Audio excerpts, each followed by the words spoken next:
All right, happy Sunday, everyone. We're live. Special BRAP rant. Didn't do BRAP this Wednesday because I was tired and needed a little time off, get some gaming in, that kind of stuff. So, but no, I did want to do a BRAP rant because there's some topics that I want to touch upon. And some of these topics are, things that maybe have the interest of the media and gamers alike. And some of these things are maybe controversial in some regard.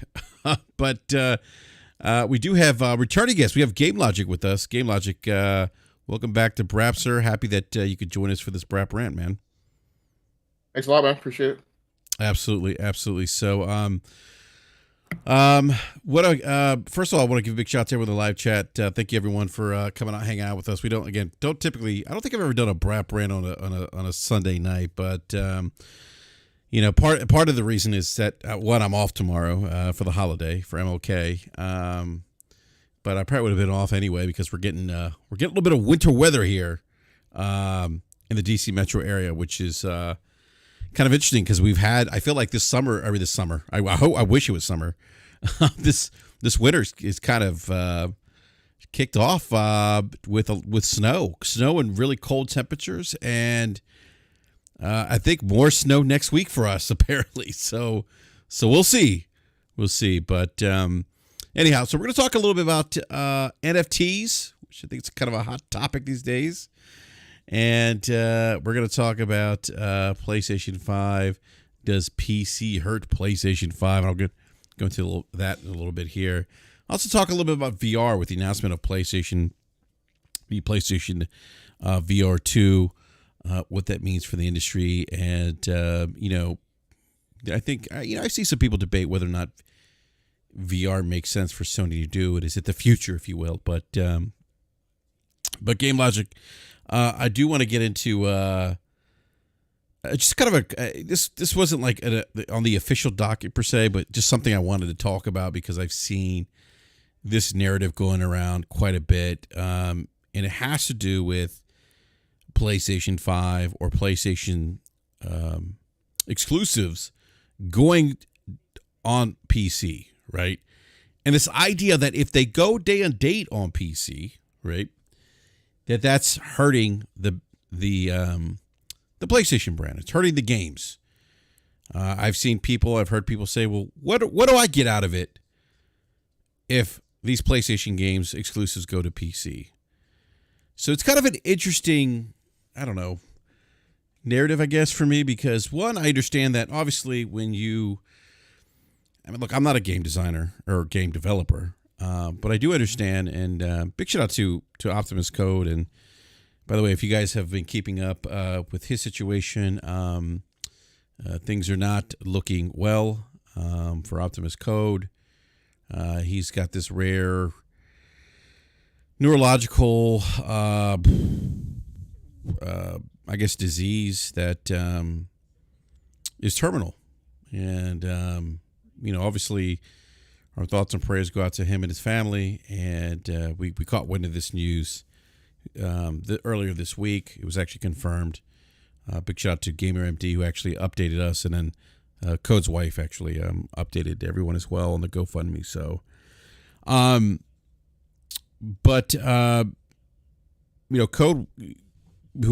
Code is had once developed games and had mentioned that design of these games can be impacted if you have maybe different hardware sets. Like if you have something of, for example, like let's just say the Xbox Series X or PlayStation 5 and PlayStation 3 is an example, right? If you had to develop for those two platforms, there'd be some impact to what a developer could do from a design perspective. So essentially what how Code kind of explains was design doesn't scale, but obviously graphics and other things do, resolution, things like that. So that's kind of the I think where this is coming from, where people feel like, well, if these games come day and date on PC, we know that PC's got lower specs, et cetera, then therefore it's going to hurt these PlayStation games. And I don't necessarily subscribe to that Game Logic. I understand maybe the argument of design and design maybe being held back, but I guess my question would be, and I feel like these conversations often don't take into account that there's this wide spectrum, right, of what impact is to a game, right? Like for me, it's like, yeah, okay, let's say the design's held back, but if the quality of that game is good still, right?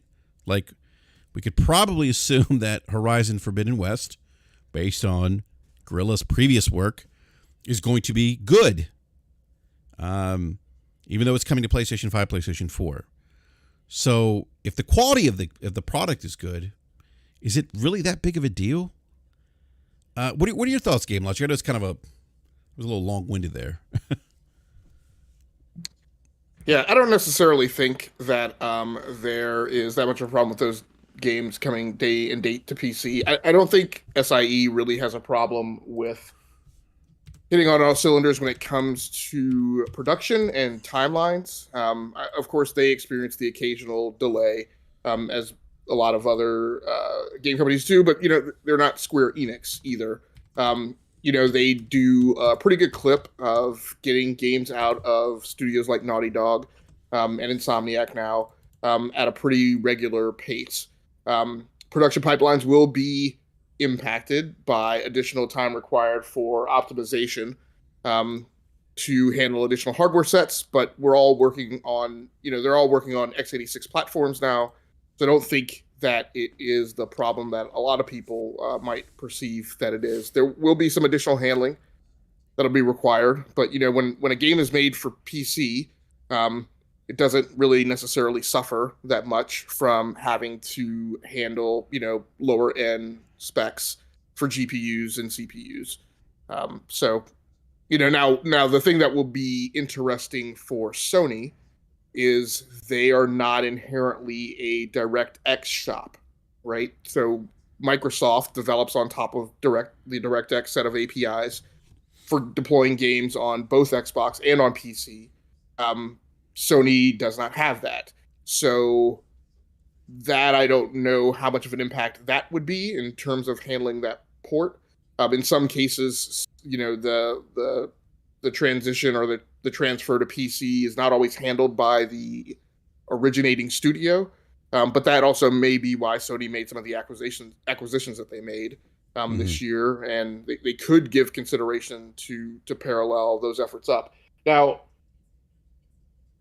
what I've seen, and from what I believe, both from comments from Jim Ryan and then Sean Layden weighing in recently from what was underway for planning when he was there, based on Cory Barlog's statements about how the development houses had been giving feedback to SIE executive leadership about getting those games on a PC.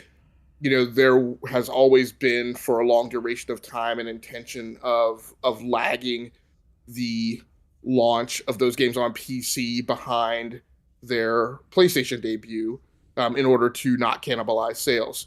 So one of the things that I considered, over the weekend as I'd been thinking about that is, there's some risk to that. But, I guess you got to make a bet on, I guess from my perspective, there are lots of PC gamers who are just never going to buy a PlayStation, right? Yeah. They are PC gamers, right, as their first priority. I feel that the commingling of PC and Xbox is much more prevalent. And so I don't know that you run as much of a risk cannibalizing sales. I think at least on the Xbox platform, when you talk about cannibalization of sales, there's a little bit more of that because, shooters play well on PCs, driving and racing games play well on PCs. I don't necessarily know that everyone rushes or prioritizes the PC platform for the play of third-person action-adventure games. They do play well on PC, but I don't know. I don't necessarily make those type of games a priority for me to play on PC. Whereas I do have my genres that I go, I'm playing that game on PC first. Now, again, over on Xbox, you have the concurrent releases, and you have the concurrent purchases, right? Where when you buy the game, at least an Xbox and at least a first-party game, you have access to that game both on PC and on Xbox. And I'm pretty certain, based on recent historic Sony business practices, that is not what Sony would intend to do.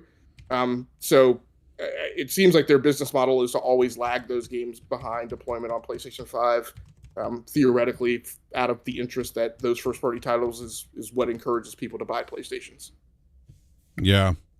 Yeah, I don't think that's kind of been the argument game logic. I've heard people say, "Oh, it's going to cannibalize, sales," and I'm like, to your point. I mean, but there's something to be said about PC gamers who are going out and spending $2,000 on rigs. A lot of some of those individuals aren't necessarily interested in that PlayStation ecosystem, right? There's no data that I've seen that suggests that otherwise, that somehow, if Sony was to go day and date, or Sony's releasing games on PC, then now somehow people are going to stop buying PlayStation 5s, right? I think that it's a little more, obviously I think you have layers to this, right? Like consumers want different things, right? You brought up this, we talked about VR, that, the market for Oculus Quest 2 might be different than something like what's it called? I'm drawing a blank here. The Vive. Yeah, right? Where the Vive is more for a higher end, a high end. Somebody wants that high end, VR experience, right?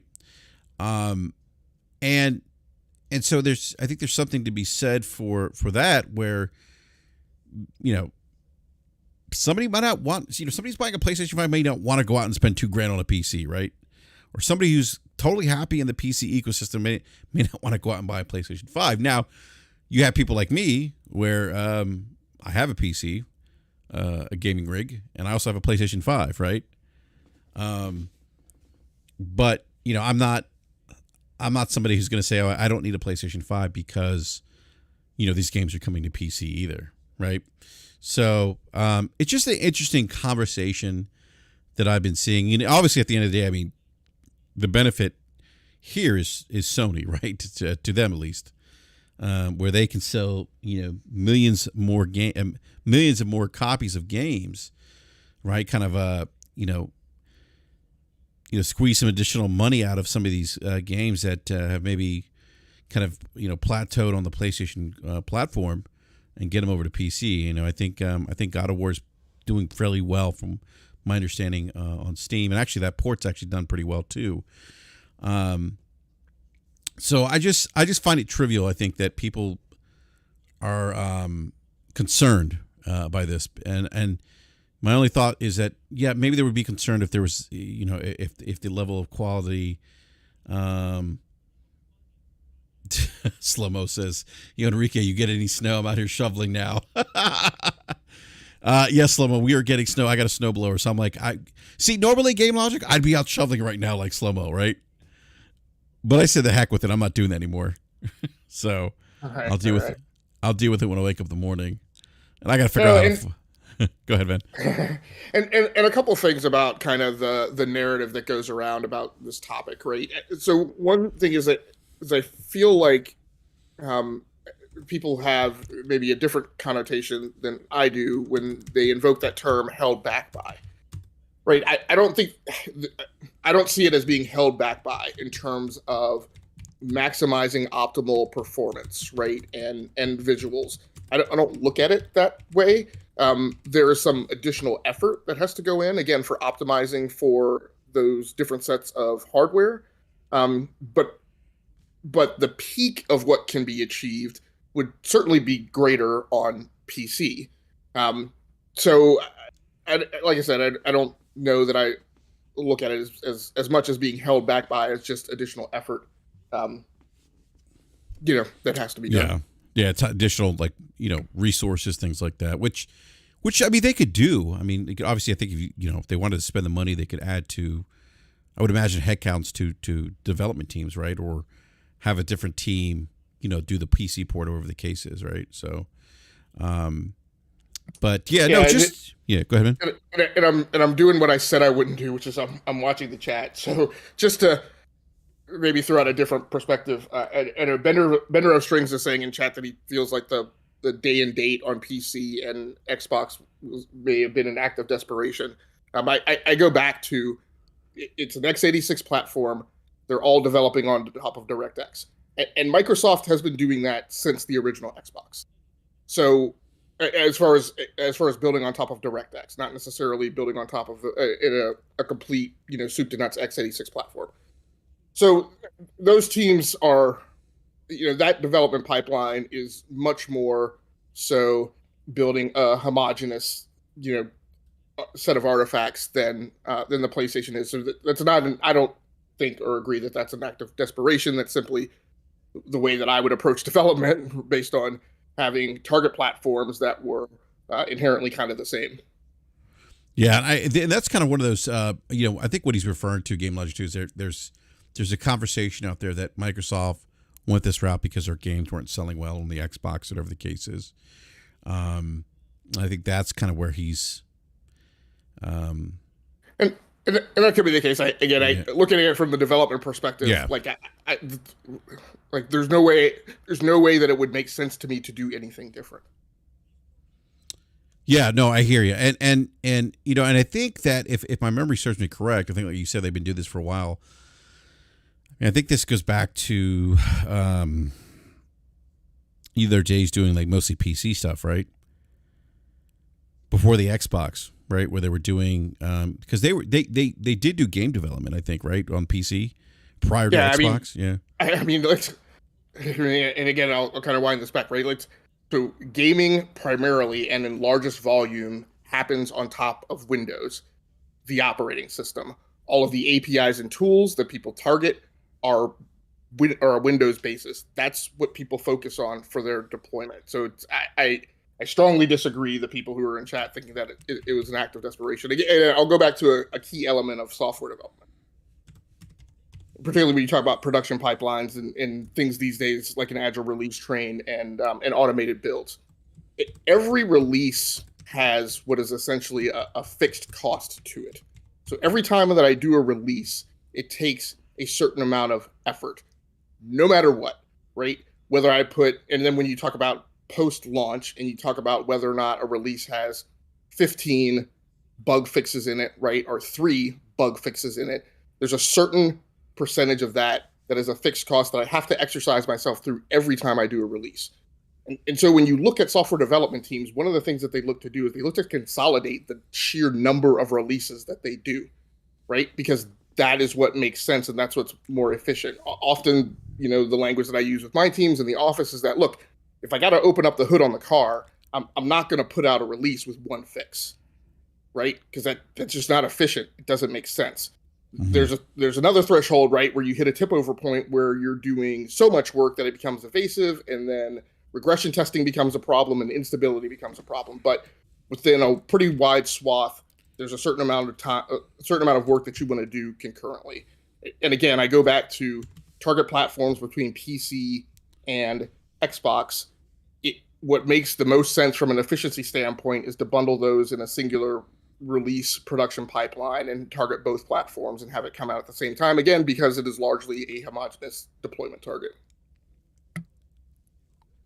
Yeah, that's a great point, Game Logic. So I do want to move on to from this topic to VR because PlayStation just announced their PlayStation VR 2. Oculus Quest or Facebook or Meta, I guess we call them Meta now. They've had some success with Oculus Quest 2, right? I forget how many millions of units they've sold, but I think maybe it's 10 million? I think 10 million. 10 million was the last reported number. Yeah. Yeah, I think 10 million. So the VR thing's interesting because for me it's like as a gamer, like I think the one thing that really kind of got me interested in VR was that it could take gaming or gaming experiences to just a completely different level in terms of immersion, which I think I feel like I've definitely experienced that with VR. Like I never forget when I tried the PlayStation VR headset for the first time, and I forget what demo it was. It was like they throw you in a Shark Tank or something, right? And it's funny because I was at Best Buy, And I was like, I think it was like the first person in line who they were doing like a demo or something. So I sat down in the chair, and the guy puts a bucket next to me, and I'm like, "What's a bucket for?" He's like, "Oh, for trash." I mean, no, that's for if someone gets motion sickness and throws up, right? Um, but no, like I definitely felt like there was this level of immersion that you just couldn't experience on gaming or on console platforms. And here we are, and I guess what PlayStation VR came out, 2000 and was it 18? I can't remember now. I should know this. Anyhow, it came out a couple years ago. And we're seeing the market kind of mature a little bit here. I mean, you look at, I think there was like 3.7 million devices sold in 2017, 6 million in 2019, and I believe 6.4 million in 2020. And so now we have, Facebook had bought Oculus, so they're kind of involved in that. And I think we can all see the writing on the wall why Facebook or Meta. I can't call them Meta, by the way. Though I think there always be Facebook to me, but yeah, and just a point of clarity. So I think, yeah. and again, I may not be absolutely correct about this, but I think the way I believe Facebook still, I think it is the same arrangement as Alphabet and Google. I think what used to be corporate headquarters for Facebook is now Meta, and then Facebook is still that web presence group that runs that website. Yeah. Gotcha. Okay. So Meta then. So Meta buying Oculus, which is still weird for me to say. I think there's you can see the obvious reasons why they would do that. But it sounds like this thing, and I remember, debating with individuals back and forth in like 2016, 2015, where people thought this thing might be niche. And you still have people out there saying, oh, this thing's niche, it's not going to take off. And you saw some people saying Sony shouldn't be, remember those takes that we saw at Game Logic of some journalists saying Sony shouldn't be, investing in PlayStation VR. But here we are in 2021, and this thing is really, in the last couple of years, I look back at it now, this thing is really kind of taken off a little bit, right? Like I'm seeing more people talk about it. I'm seeing more people pick up VR headsets. There was a recent report from Gartner that said that VR gaming would probably reach about 19.5 billion by last year, 2021. I don't know what it is. But regardless, I mean, there's some serious investments going on in this technology. And so the question now becomes, is this the future? Is this going to be the future of gaming? And this is going to tie into another conversation we're going to have later on about NFTs, but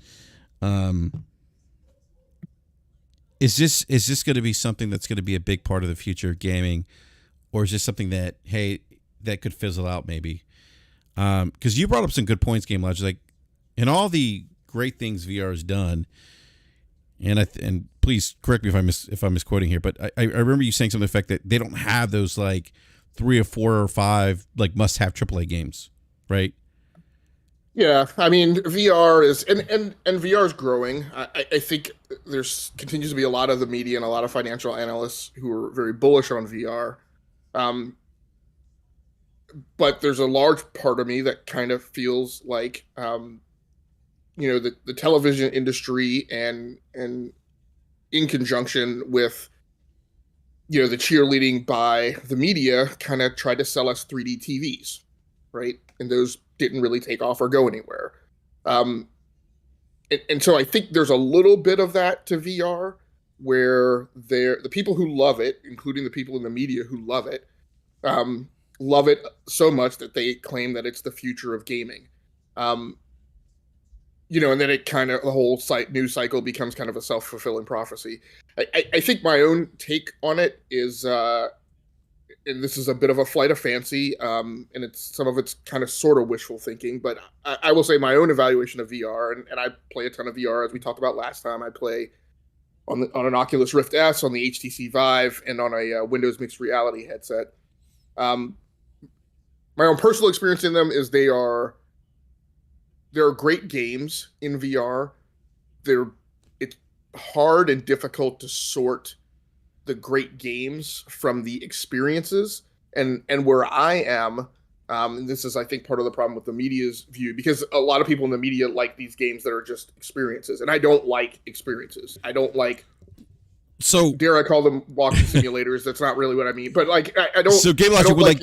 would Darth Vader would Vader Mortal be like an experience then as opposed to a game? I haven't played Vader Okay. Immortal, but based on the I love it. length that I've heard in it, I don't know that it's a gamey game. Just in terms of you Yeah. get in and you do stuff, but are you in there immersed for a long enough period of time? I don't know. And even the No, you're best of definitely my not now. yeah, and even the best of my gamey games, right? I just because of other aversions I have to just sensory deprivation and things like that. I don't personally like being under the helmet for more than 30 minutes to an hour. So my own personal feeling on VR is that largely that it is a stepping stone to even more immersive gaming experiences that are, because I have a lack of ability to describe them any better, are sort of kind of like the holodeck, right, on Star Trek. Um, and that is an experience that I am very type of experience is one that I'm very looking forward to, because at the end of the day, the VR experience is still largely oriented around sensory deprivation and a certain amount of encumberment, right, with the equipment. And I'm Yeah, more being tethered. interested Yeah. in getting into an environment where I don't really have much of either. And there's a Mhm. little more transparency, right, between myself and the gaming world. So granted, I understand those things are far off. We may have to go through, who knows, 10 years of VR being the prominent gaming platform, possibly, before we get to something like that. But regardless of which way it goes, VR has a limited appeal to me. And I'm just looking more so forward towards the road it's paving for other, more immersive gaming experiences. And what's interesting too is outside of gaming. I mean, I think there's, we're seeing it now, like with the Oculus Quest 2, there's experiences there that are not game related, right? Like, there's something, big shout out to Lore Cognito, who actually works for Oculus now. Um, there's, I forget what it's called. There's something, oh my God. And he mentioned to me that I need to download the app, but there's an app where you can like basically virtually attend sports games, right? It's like you're there. So what's interesting is that there's other opportunities here for VR to do other things from a social standpoint, right? Which in my mind, Game Logic brings up concerns, obvious concerns. Because I feel like with social media, we had this discussion with T Rock, who's in the chat, about the generation we grew up in and this generation that seems so disconnected from that personal, experience, that face to face, right? Because they're so used to communicating on social media. And I've actually experienced that in doing interviews in a lot of work that I do, where I remember people who are millennials, or I forget what, we noticed that there was something different about their interview styles. And anyhow, I'm going off on a tangent, but my point is that there's some interesting things about VR outside of gaming that kind of have me intrigued. And that's that like what I just described, like being able to attend like a sports game virtually, right? You can watch Netflix in a virtual setting. I don't know if you've seen that, Game Logic, where it's like it looks like you're almost at a ski lodge, like your own house, and you got the big screen, you're sitting on a couch, right? Yeah, I've seen applications Yeah. like that, and things like that I find are appealing. I guess way back in the day, I don't know if everybody remembers, but remember when Xbox rolled out like the Netflix co-viewing or whatever, which Disney Plus does now as like family viewing, so like everybody can kind of be watching the same movie in a chat. So there are experiences like that I am intrigued by. Again, I would love for my brother and I used to go watch movies together all the time, but now we live, 1,500 miles apart. So we don't. And it would be great if he got a VR headset, and we could do that stuff. But again, I go back to, it would be great if there was a technology around where, a hologram of him could just be beamed right to my, studio or whatever, and he and I could sit next to each other, without a VR headset on and all that, and watch those experiences. One thing I want to mention is, who was that in chat again? And he's exactly right. I think this is Bender of Strings again. He's exactly right. And I used to do a VR podcast with a good friend of mine who we've been podcasting since like 2010 together. We watched kind of the first couple E3s where there was kind of like a VR E3 subcomponent to it, and the big takeaway from that for me was, just as Benner Strings mentioned in chat, it's incredibly difficult to convey to people what the VR experience is in a 2D transition medium. That's just incredibly hard to convey. And so I talk bad about the journalists, but I do absolutely agree that, as much as they talk it up, like, you really don't know and you really don't get it until you put a headset on. And kudos to those people who go to public places and put the shared VR petri dish face mask on, and expose themselves to everyone else's germs to get that first taste, of a VR headset in person. But that's just an incredibly difficult thing to market to people, and so that's just going to be part of the hump that they need to surmount as well. Yeah, and the interesting thing is, you mentioned 3D TVs, and that's kind of been like the argument against VR, that it's gonna be like a fad like 3D TVs. I don't know if that's the case, because I just feel like there's so much money being pumped into this, and big shout out to Matt Piscatella from MPD. We've had on BRAP before, but he would say that VR is like throwing money in the fire. So. I don't know how he feels about it today. Well, it'll be, and I think we'll touch on this too when we get to a little bit to the NFT conversation, right? Is in a lot of cases, well, there are just synergies with VR and AR and enterprise applications where there's a thirst and a hunger for the technology to advance because it has other applications. And if that can be done, so one of the things that, like, I deal with on a daily basis is R&D, right? And anytime there's an opportunity, quite frankly, to get customers to pay for R&D, then that's money that we don't have to invest out of our own company pockets, right? And so if there are things like, let's say in Sony cases, right, where we talked last time, where they are a big optics company, right, and you look at the things that they do with cameras and the fact that the vast majority of smartphones have Sony image sensors in them, there is a knock-on effect and a synergy, and an increased ROI that they have for doing things like VR and improving things like sensor technology and image sensor technology. And so, one of my personal interests is AR, just seeing that advance, because as an engineer, right, I have a lot of instances where somebody's trying to describe something to me and they're out in the field, and I'm like, I don't know if that's passing the smell test, or I would like to just like get inside the compartment and look at it myself, and then once you have that visibility, right, be able to actually walk a person out in the field through like the things that they need to do, and vice versa. And so, when we talk about things in the world now where there's tons of remote work, that ability to really see what's going on beyond something like a remote desktop capability, the applications of AR are huge in the enterprise, and that's where there's a lot of uptake. And there's a lot of uptake as well in the enterprise, for VR, in cases and in places where there's a very large kind of physical component to that particular domain of practice. So I don't know that I think companies investing in it that have adjacencies where they also have to have that technology, that it's a good throughput for them. And I strongly suspect, Sony is part of that regime. And so I think that there are, decent gains for them to be made by parlaying themselves into that field a second time around with PSVR 2. So do you agree with the That notion that it's going to be a fad like 3D TV then. Like I don't see that. Like I really don't see that. Like and that's something that comes up over like when I talk about VR, people are like, oh, it's a fad. It's gonna be like 3D TV. And I'm like, well, no, I don't think so. I mean, Yeah. just based on the depends. investment and yeah, go ahead.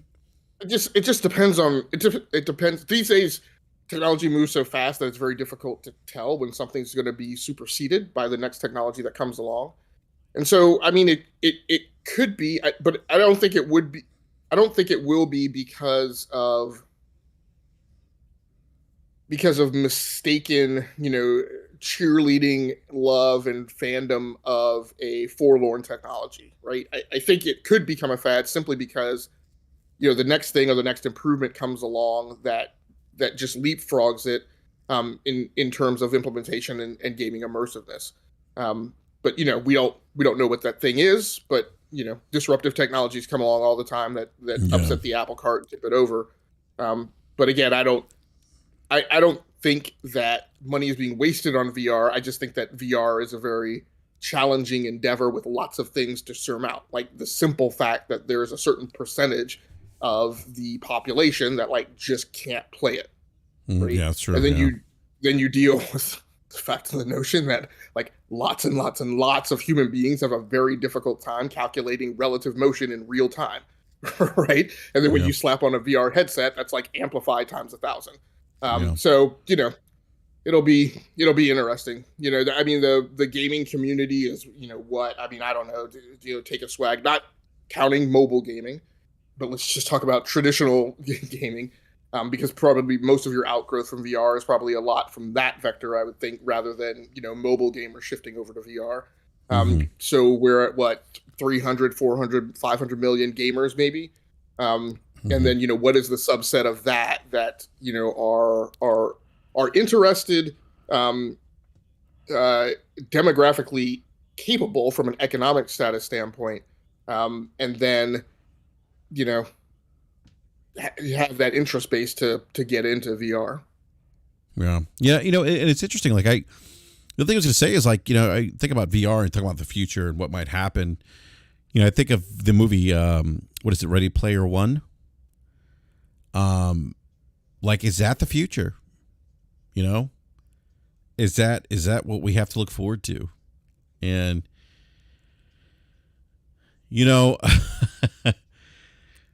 when I hear, and this is,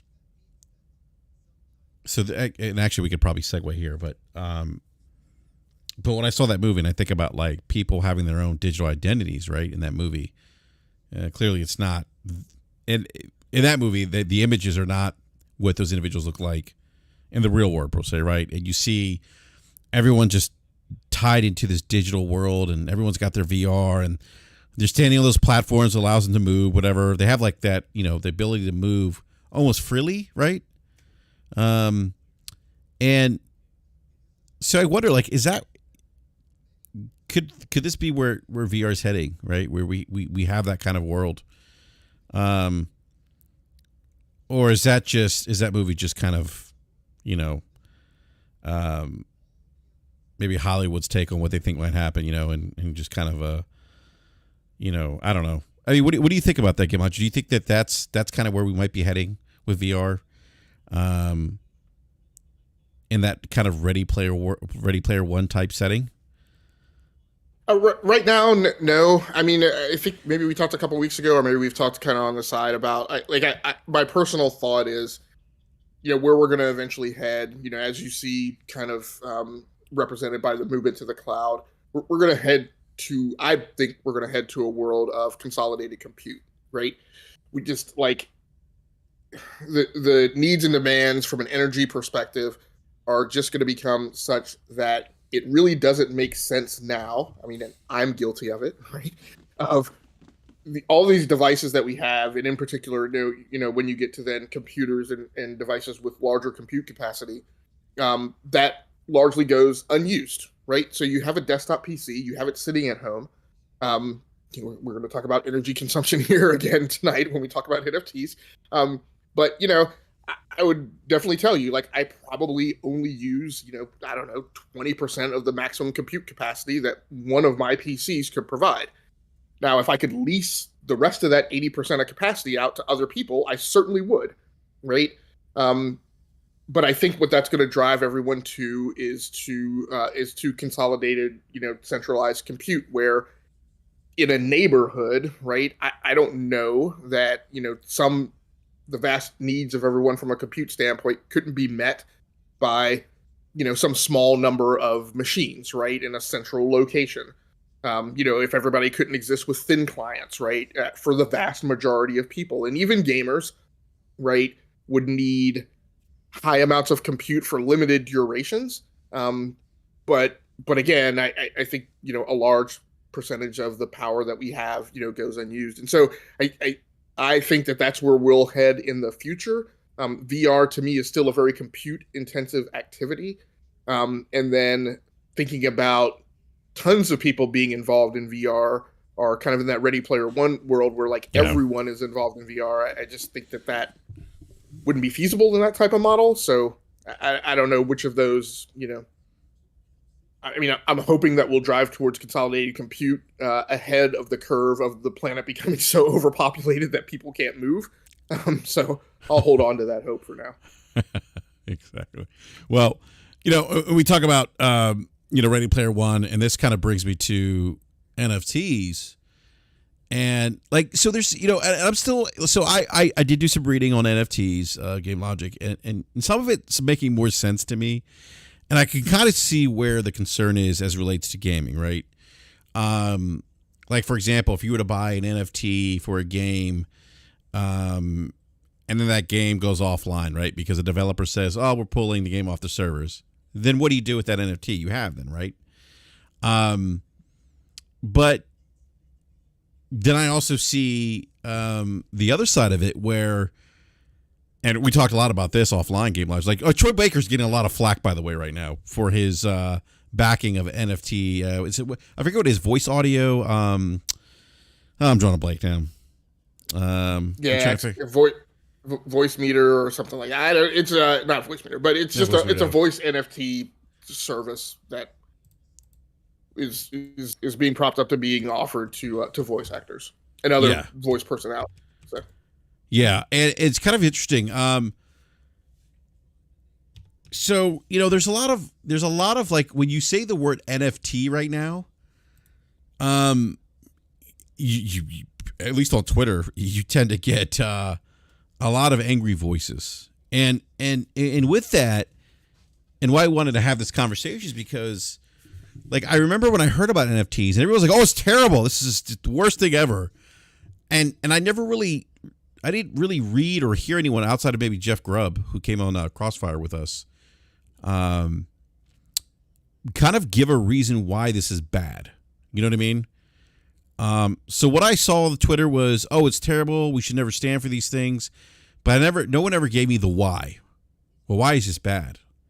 Why should I not stand against this?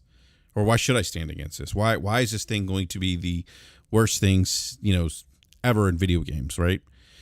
And I'm still seeing a lot of that. And there's actually some good articles out there that give you the pros and cons. And I really do believe there's probably pros and cons to this. Like anything else, like anything that's monetized, there's always pros and cons. There's pros and cons in the stock market, right? Investing in stocks. There's pros and cons of buying houses. You could probably list pros and cons for any kind of monetary type thing or any kind of financial investment, right? And I'm not trying to say this thing is NFTs or that they're all good. For me personally, I'm kind of holding off judgment until I see how this is going to be implemented. I do think there's going to be some challenges. Obviously, I think from a maybe regulatory point, there's going to be challenges there.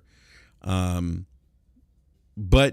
with Troy Baker, a lot of the thing that a lot of people were upset, and people who are voice actors were speaking against this. My understanding is that he's partnering with Voiceverse NFT.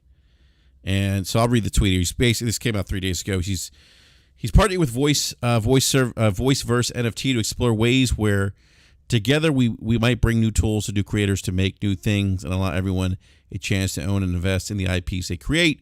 We'll all have a story to tell. You can hate or you can create. He got a lot of flack for saying you can hate or you can create.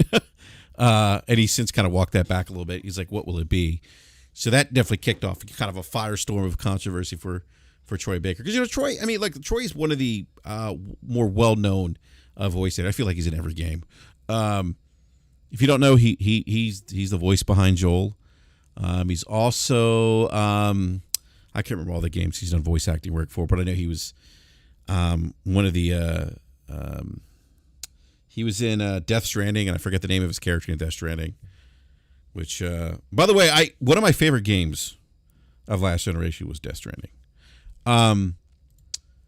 So he got a lot of slack for this, and obviously, there's a lot of they were YouTubers, I say YouTubers, influencers, I should say, that had a lot to say. One in particular, Yang Ye, who we kind of talked about, I think today, and I thought you had some really great points, game logic, things that I never even thought about. Like I'm watching Yang Ye's video, I'm like, yeah, that kind of makes sense. But then there were some things I was questioning too, like he's like, they wouldn't need, and I'm paraphrasing it, they wouldn't need someone like me to do voice work. Yang Ye's actually doing voice work now because they could have this NFT that would do voice work without having the voice actors there, so we'd be out of work more or less.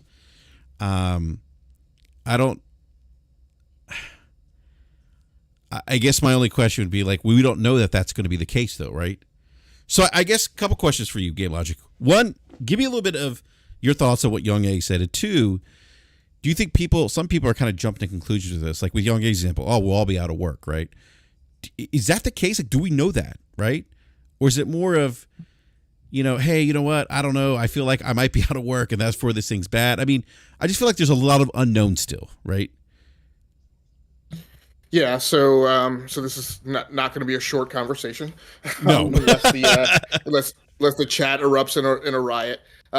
So I guess I'll start with Yang Ye, and maybe I'll start at the kind of bottom of my list of comments.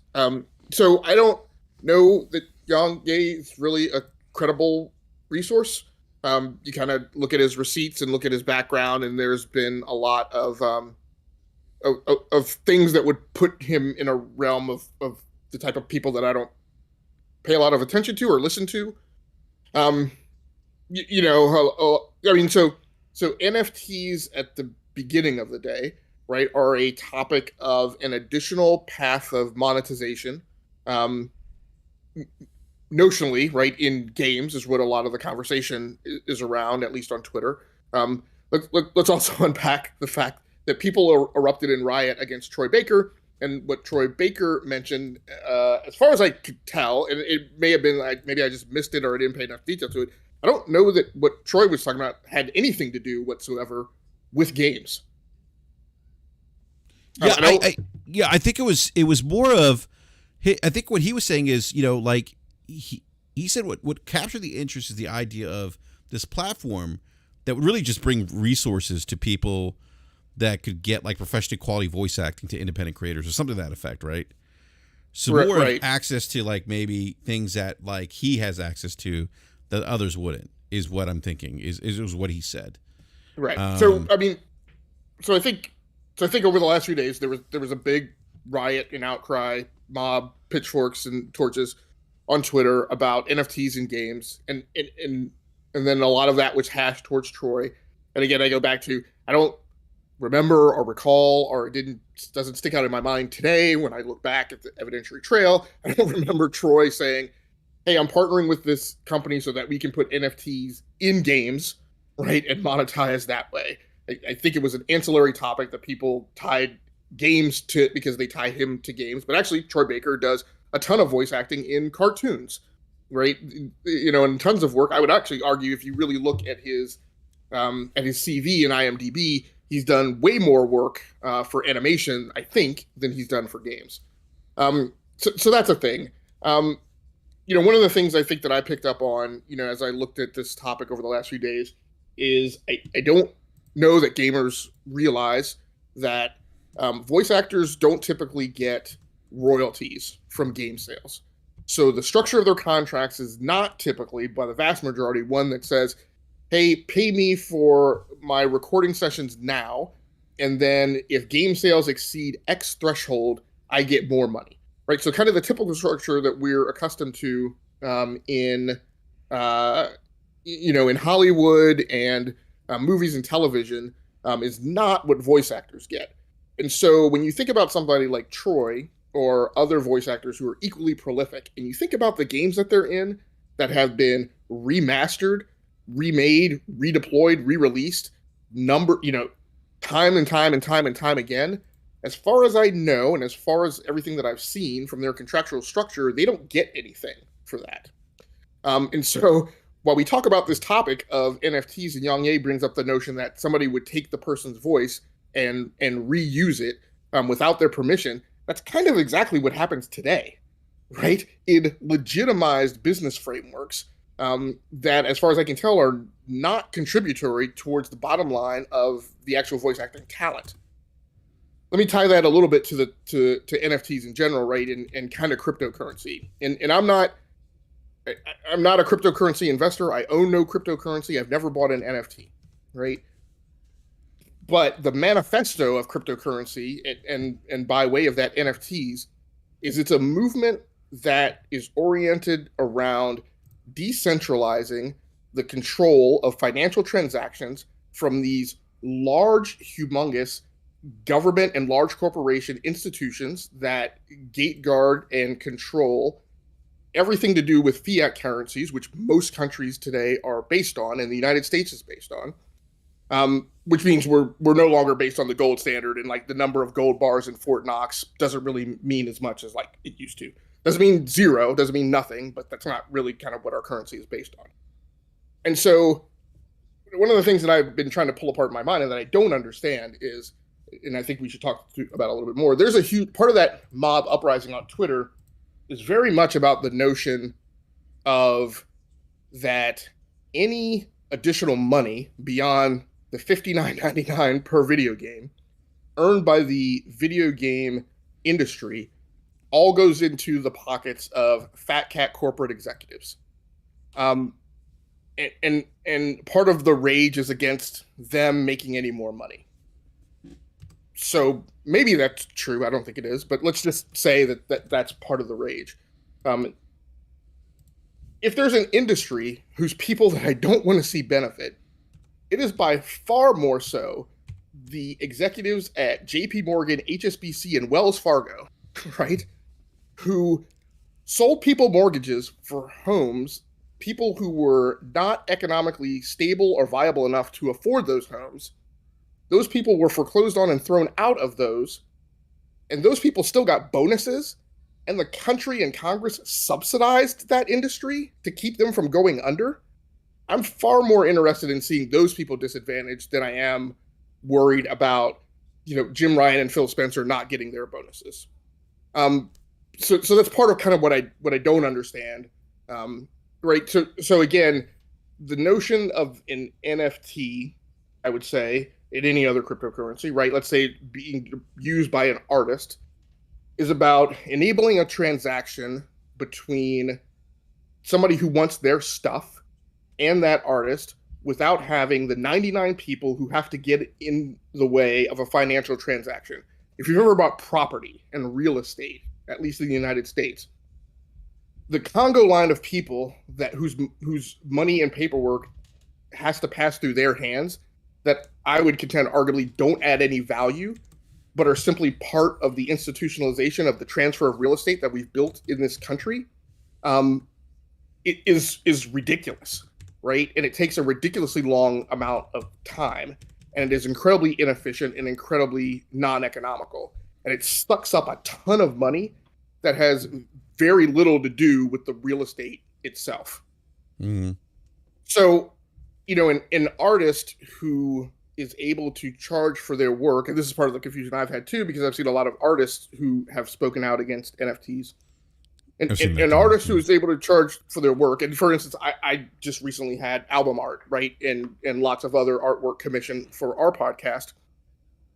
I don't know if the person understands that in order for me to pay them, my money had to go through a clearinghouse, at least one. I think it had to go through two, right? 2 banks, right? PayPal, and who knows else on either side of that.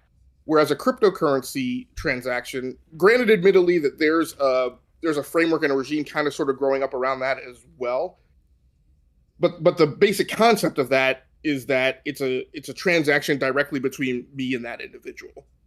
There is a good conversation in my mind that comes out of that, and I think that the continuation of a line of discussion and reasoning around the world that looks to decentralize, right, the way that finances are kind of managed in the world.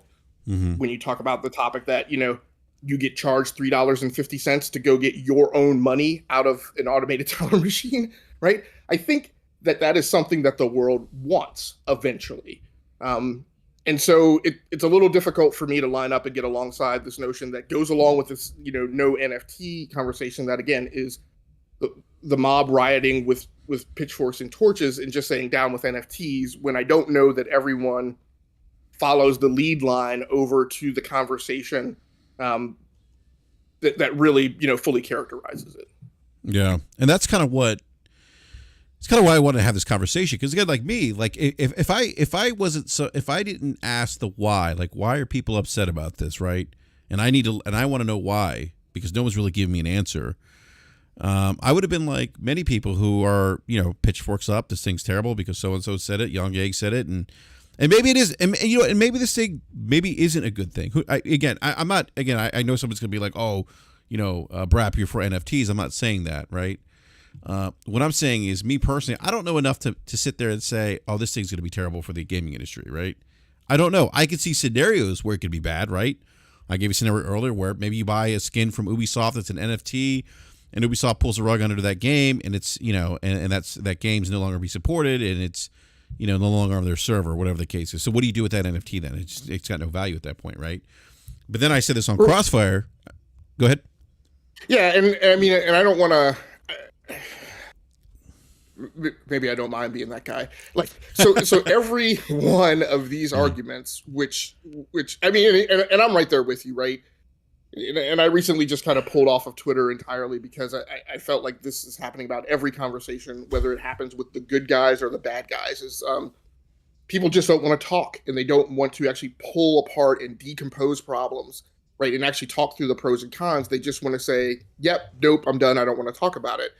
And just like you, right, everybody was saying down with NFTs are bad, and I'm like, why? And I couldn't get any answer out of that. Kind of like a couple of years ago, I asked people why they weren't bothered with Miles Morales, and right, it took me weeks and weeks and weeks of poking and prodding to get an answer out of why people were fine with Miles Morales and some of the other topics that went on around that. That's just an analog. So, but that statement, right? That what if they pull the servers with all your microtransactions? What if they pull the servers for the games that you have, right? The vast majority of games today, right, need to phone home, right? At some point, periodically, when they're boot up. It's part of the DRM that comes with the game. When that service goes down, and this is exactly why I went on and on and on and on a few weeks ago, and I know there were people who didn't like it, and I know there are people who don't like me, right, who mentioned in the chat and mentioned in the comments, right? This is why I go back to the thing of, I think people who claim that they own a game, right, really need to think about that position and really need to read about it, because like you said, I'm sorry, Gabe. Like I agree. I agree with you. By the way, I remember that conversation. You don't own your game. Like you pay for the license, right? Like you pay for the license to have access to that game, right? And it has dependencies, and if those things go offline and they go away, then you don't necessarily have it anymore. No. And I think that is true of the vast majority of the digital goods that we notionally own today or have today. And that argument for NFTs also applies to the vast majority of games you buy, even if you buy the physical copies. Because if the physical copy and the executable that you install from it on your machine, which, by the way, by the time you have it in your hands, the actual executable that the game company wants you to run is no longer the thing that got burned onto the disk, right? That if any of those dependencies goes away, then you own a piece of optical media that you can use as a coaster, essentially, right? So that's slight over exaggeration, but you get my point, right? Yeah, let me, and I'm sorry, I don't mean to interrupt. Let me ask you a quick question. Go ahead. So Gameology, we talk about like not owning software, not owning digital content, right? So it's almost like the NFTs are a way to create ownership of those things we kind of don't have ownership of right now, right? I mean, is that kind of the thought process behind it then? Well, let me unwind that a little bit, and I think I'll also answer this question that we have in the chat, which is there was a question about power consumption.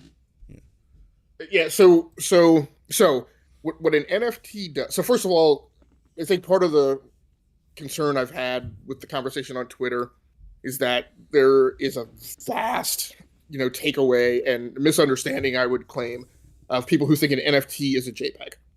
So the NFT is not the file, right? It's not the entity that we normally associate with it. It's just a representation of it. And yea, verily, if an NFT is tethered to a JPEG and some image of the JPEG appears online, you can snip it, you can right click it, whatever, right? The thing that's discrete and the thing that's unique is the token that's associated with it. So an NFT is a unique cryptographic representation that is tethered to an artifact. That artifact today is, by large scale, right? A lot of what's going around is JPEGs. As far as I know and understand, and I'm not a cryptocurrency person. I'm just a software engineer. As far as I understand it, there's no reason why that token could not be tethered to some other file or some other type of abstraction. And so when you talk about power consumption or RNP, I think the term is real net power or something like that. There's about 15 to 18 cryptocurrencies in the world right now. They all have differing levels. And Ethereum, which is the primary cryptocurrency by which is associated with NFTs today, there's no reason that those other cryptocurrencies couldn't be used for NFTs.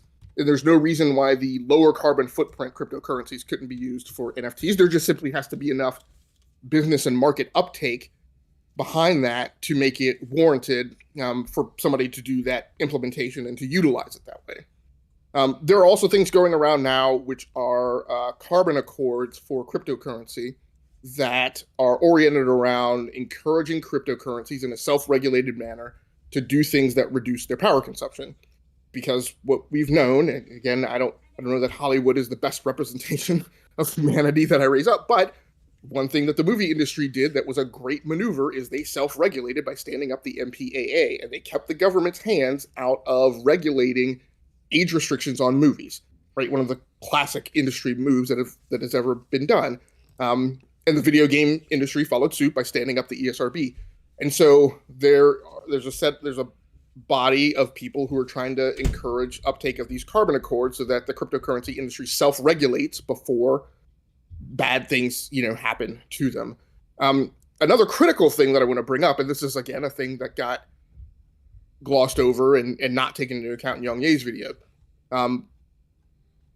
The primary methodology of cryptocurrency today, and by the way, again, NFTs as well, is proof of work. And that is why it is so carbon impactful and so labor intensive in terms of compute. Because essentially, processing has to be done for the entire chain of transactions. And the longer that a thing exists, the longer the blockchain becomes and the more power is required to actually establish proof of work. One of the methodologies that's looking to be implemented today is proof of stake, which requires no mining. I think, is it Ethereum? Is that... Ethereum. Ethereum. Yeah, I think Ethereum is supposed to be switching from proof of work to proof of stake. Proof of stake. Yeah. Yep, and they've talked about it. I don't know how true they're going to be to that or how quickly that's going to move. I think there might be better support behind a grassroots from the ground up new type of cryptocurrency that just started as proof of stake.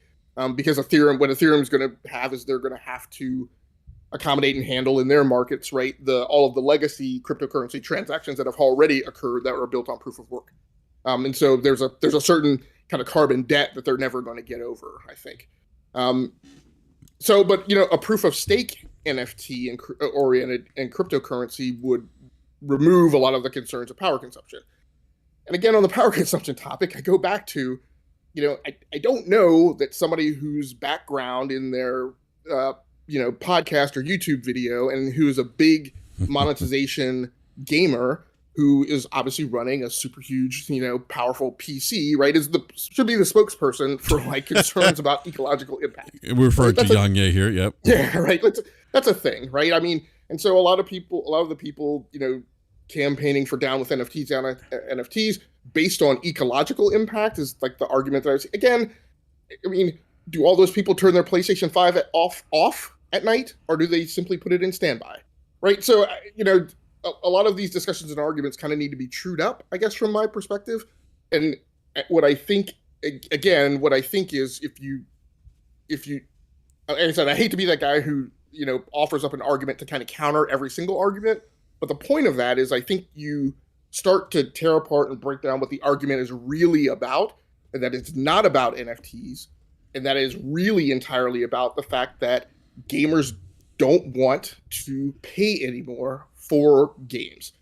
And the suggestion of yet another monetization scheme showing up in a game, whether you have to traverse that monetization scheme or not. There are plenty of on-console and on-PC games that there are microtransactions in them, but unless you specifically like porpoise down 2 or 3 layers into the UI, you never see them and they never obstruct you, right? So, I don't know that the problem is really NFTs so much as the problem is simply monetization and the notion of potentially having to pay more for games. Yeah, I mean, this conversation reminds me of microtransactions many years ago.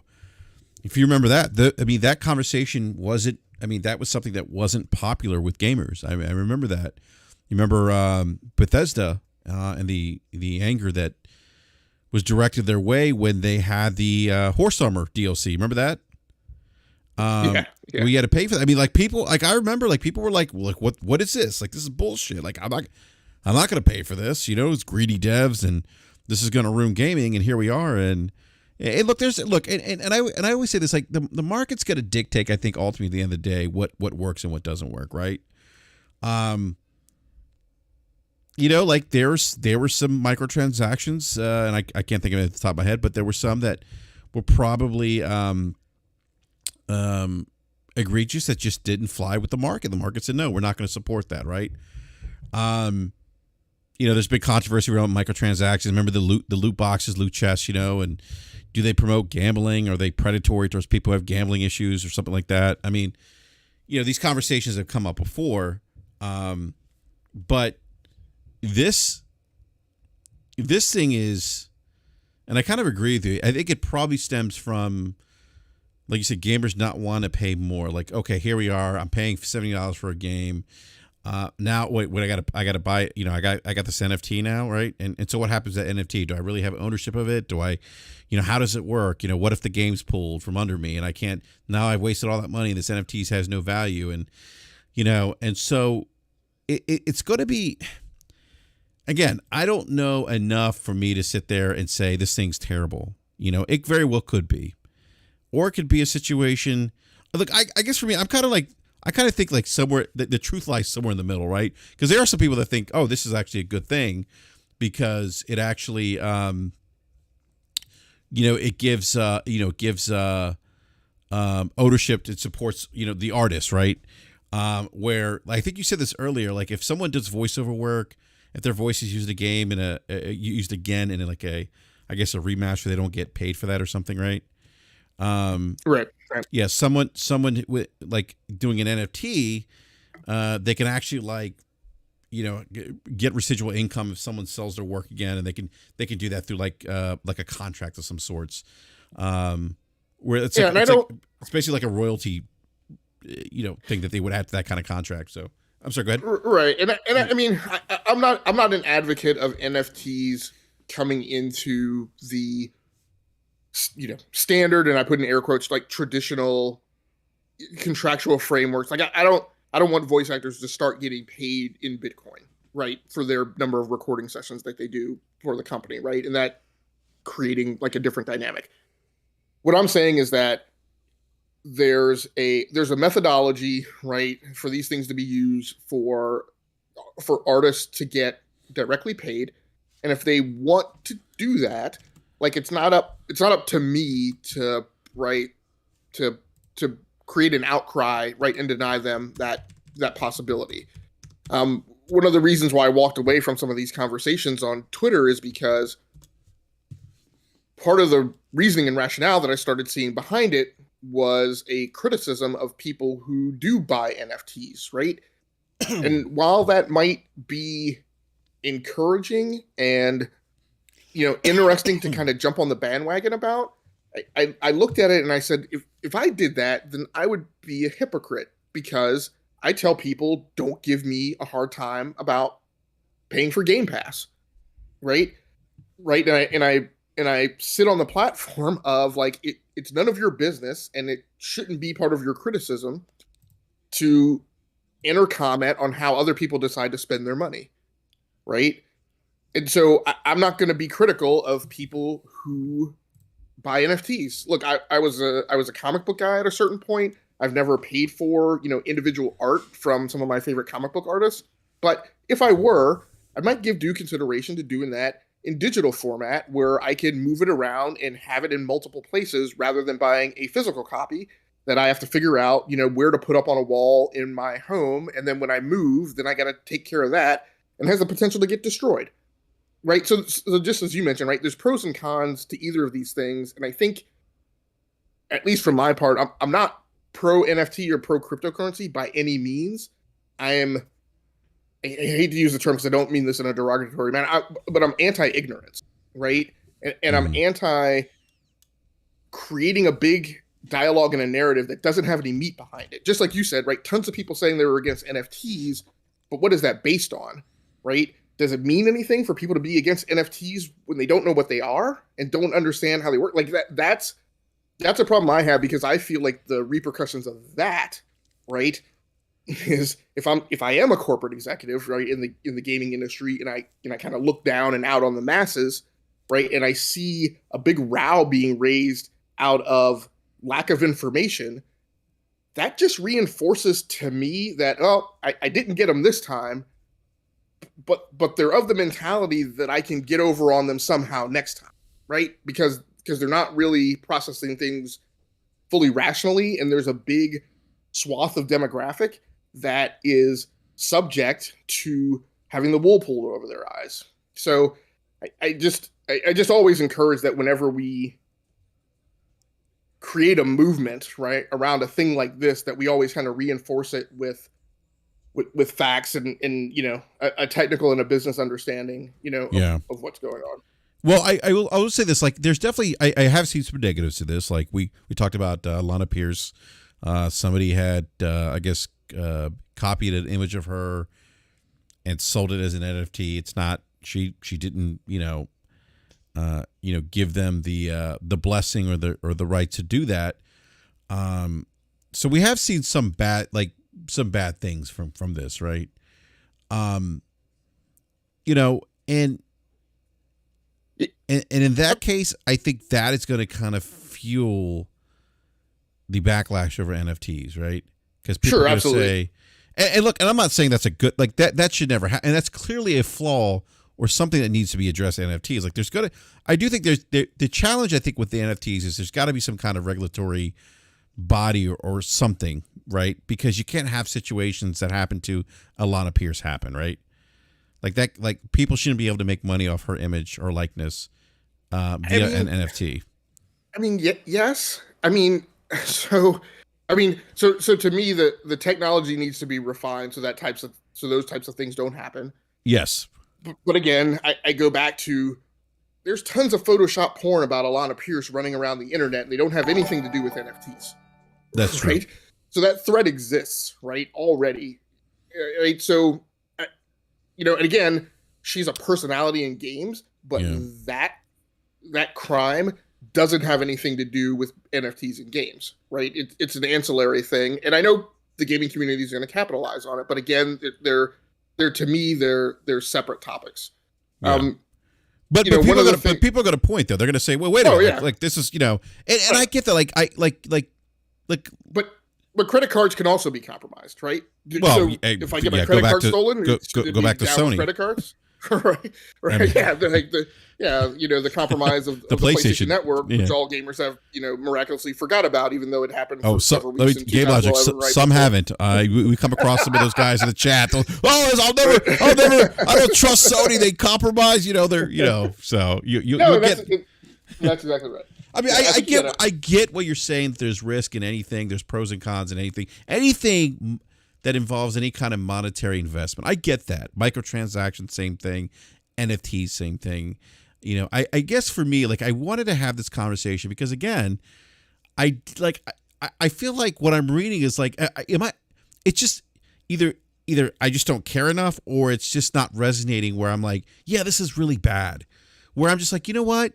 This thing's new. And the way in some of the literature I've read about this, where like let me look at the pros and cons. The first thing I'm looking at, right? I'm like, okay, yeah, this could actually be good, right? Where an artist could put something out, they can get money, they could put out this digital thing, and then they can if somebody resells it, they can actually, get royalties for that. And that maybe that's not a bad thing for a guy like Troy Baker. Maybe that makes sense for an artist. I don't know.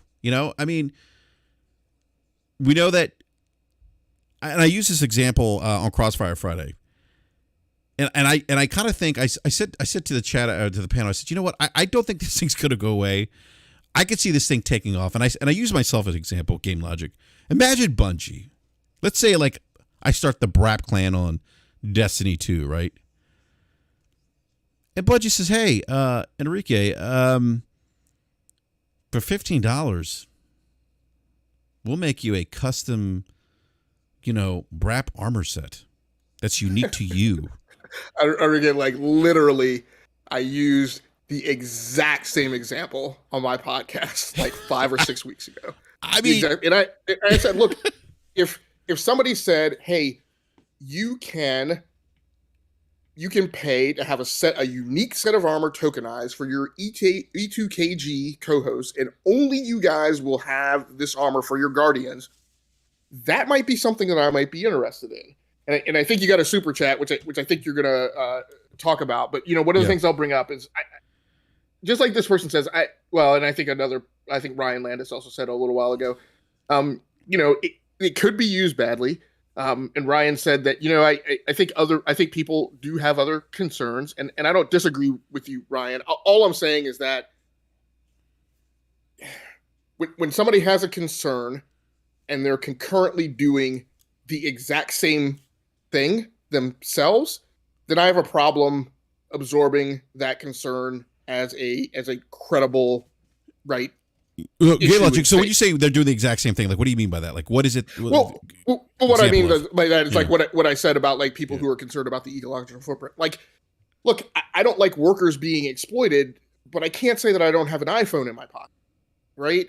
I want the world to be better about recycling, but but I'm an electronics and game reviewer, right? Like, so I can't. I don't know that I can wave the flag and guilt trip everyone else about not being ecologically responsible when I'm concurrently involved in things that are arguably anti, right? Yes. And I'm just sorry, but I see that from some of the reactions on Twitter, and it calls them into question. And again, in my mind, it's just this matter of, if I put it on a scale from 0 to 100, and I say that for me, where NFTs are concerned, I'm at 50, right? I'm not for NFTs being pulled into gaming. I believe in the tech. I believe that they're good uses of the technology. It's not ready to go today.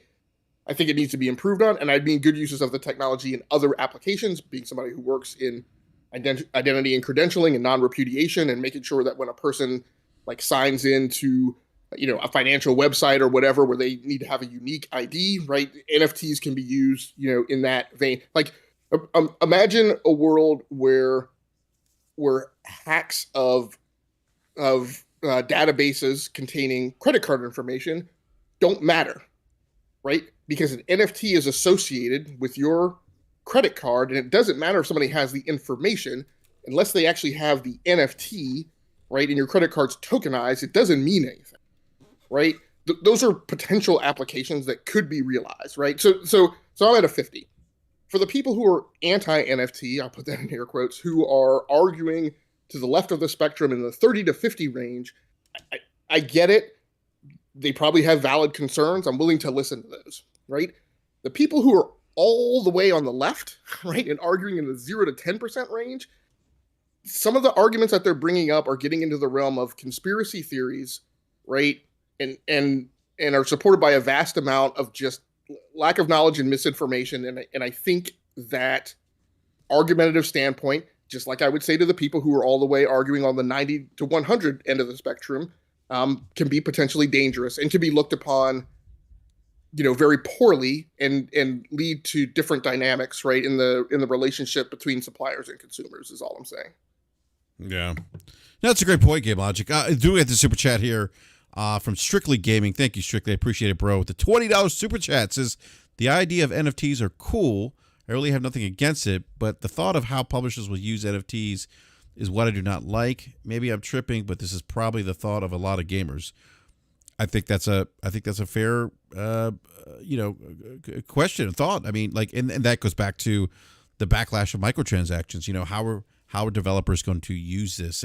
But again, I will say this. I do think, and I feel like sometimes Game Logic people do forget that at the end of the day, we're all adults, and I think you've said this before. We make the decision whether or not we're going to support these things, and if it's not something we go ahead. Yeah, and a lot of people in your chat have said the same thing, right? And this is where I get to, like, I completely get when there is a microtransaction or these naggy alerts that kind of get in your face, like you have with mobile gaming.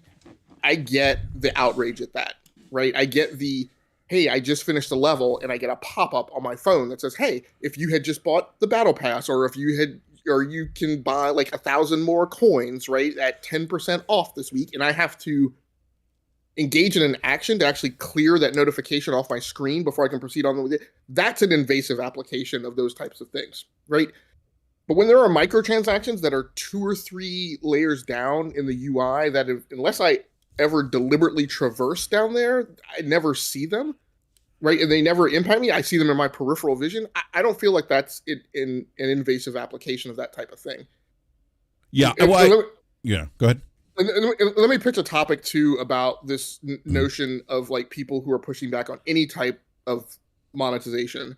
And this might carry us into a slightly different conversation that's not entirely NFT based. But it's a thing that I don't understand, right? It seems like in a lot of cases, there's a demographic in the gaming community that is frozen in place in 2005, right, when games went to $59.99.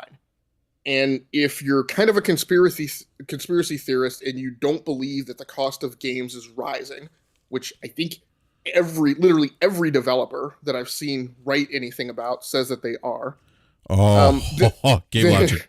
Oh, I got a juicy tidbit here for you, man. But go ahead. The conversation I had with someone on Twitter. But go ahead, man. then you have to. I feel like you have to cop to certain economic facts and realities, right? Which is that a constant, right, fact is inflation, right? Constantly growing. The value of the dollar is constantly becoming less, right? And a dollar today buys less than it did yesterday. On top of that, I think one of the things that some people don't necessarily get about technology industries is that the cost of labor typically increases cyclically before you have an opportunity to increase prices. And so as you churn through turnover, right, the last developer who walked out the door is typically replaced by a developer walking in the door who's asking for more money, right? And so those two forces by themselves, right, you can have all the conspiracy theories you want, but I don't think you can really question those two. Then you have to understand that something is going up, right, between 2005 and 2021. If I crunch numbers over this weekend, just look at kind of employment costs and salaries, right? And so for a AAA game, right, even from the bottom end of the spectrum, it looks to me like based on the budgets potentially ranging anywhere from you know, just under 100 million, right, up to um, up to 200 million or more, right? It looks like you probably have to sell about 1.7 million units, right? Let's just round it off to 2 or higher to break even on costs. And that's just on salary, right? And again, in my calculations, I accounted for fringe and the fact that, the cost of those direct employees pay for like all the administrative staff and whatnot. But that doesn't count like licenses and marketing and services. And so, look at the number of games that clear, and that's to break even. You probably got to sell up around 4 million, right, to really be making decent profit. The profits of the gaming industry typically, not talking about the last couple of years because we've been in a pandemic, typically are the same as they are for most other industries, where they're somewhere around 14 to 25%, typically. You have your big companies, which sometimes make more, up around the 50% range in terms of gross margin, right, for the year.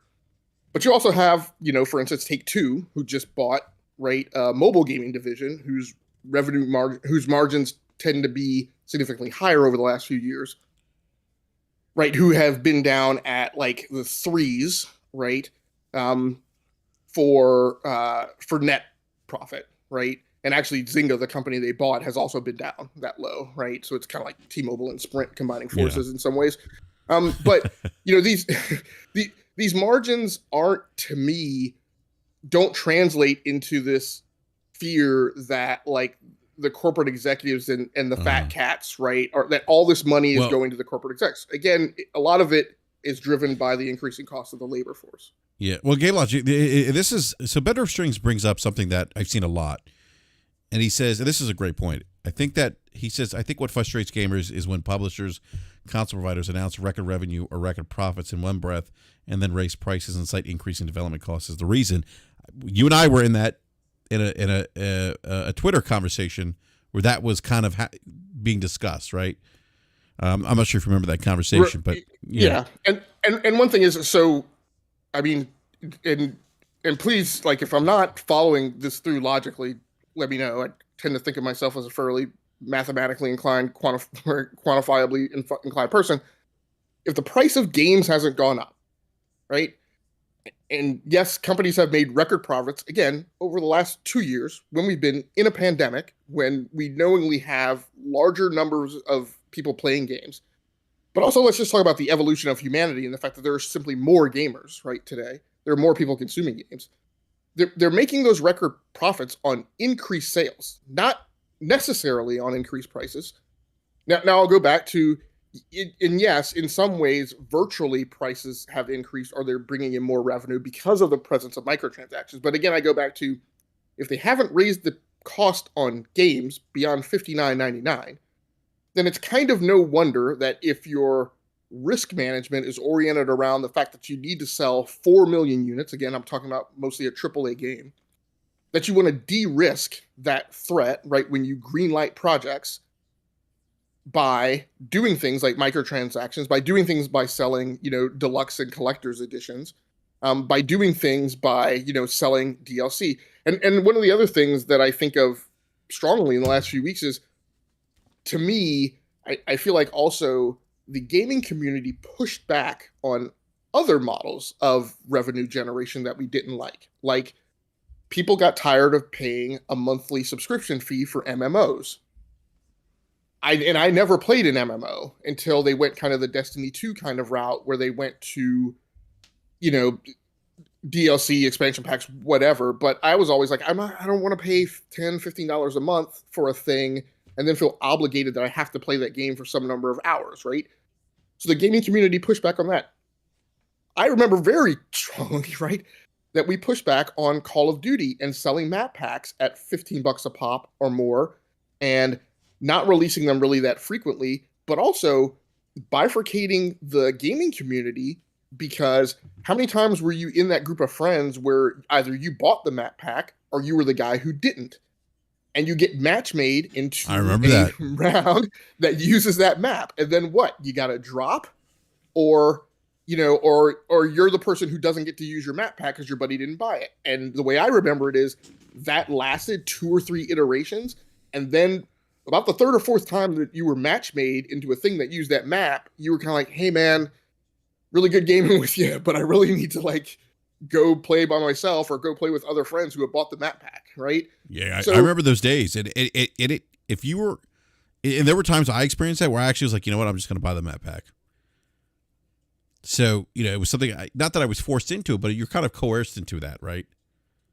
right. So and it's look, it's not to say that um, you know I completely get that people have gotten tired of monetization, but I think where I'm going is that well, let me heap one other log on the woodpile, right?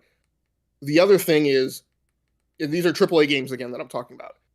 In the same analogy that I say that Division One NCAA football team makes the money for the other athletic programs at that college, right? And that the guys on scholarships rowing crew and the girls playing lacrosse aren't getting their school paid for on an athletic scholarship because people aren't going to see those sports in droves, right? In the same vein, I like FIFA as a for example, right? I'd never touch Ultimate Team, never. But I fully recognize and fully acknowledge that the people who are doing Ultimate Team is part of the reason that I get a new FIFA every year, right?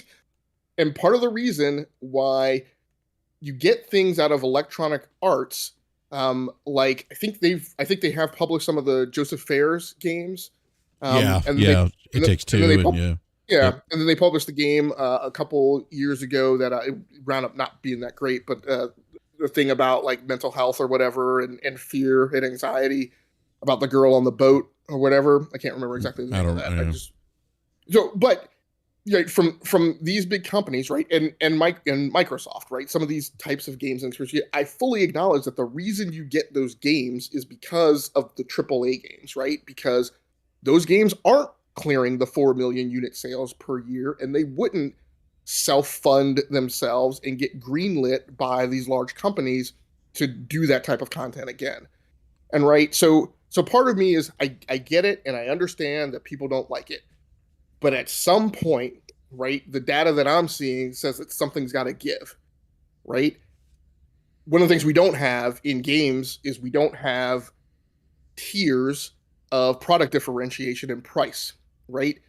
So you don't get charged $150 for a AAA game, right? $60 for a AA game and $30 for an indie game. There's kind of a mythical separation between indie and everything else, but like at some point something's got to give, right? Either and to a certain extent we have accepted microtransactions, right? But I mean, there has to be some other thing coming in to fill the pipeline, or else some of these experiences aren't going to get made, or we're just going to have to accept prices being increased because I don't think that the industry is going to go on forever, right?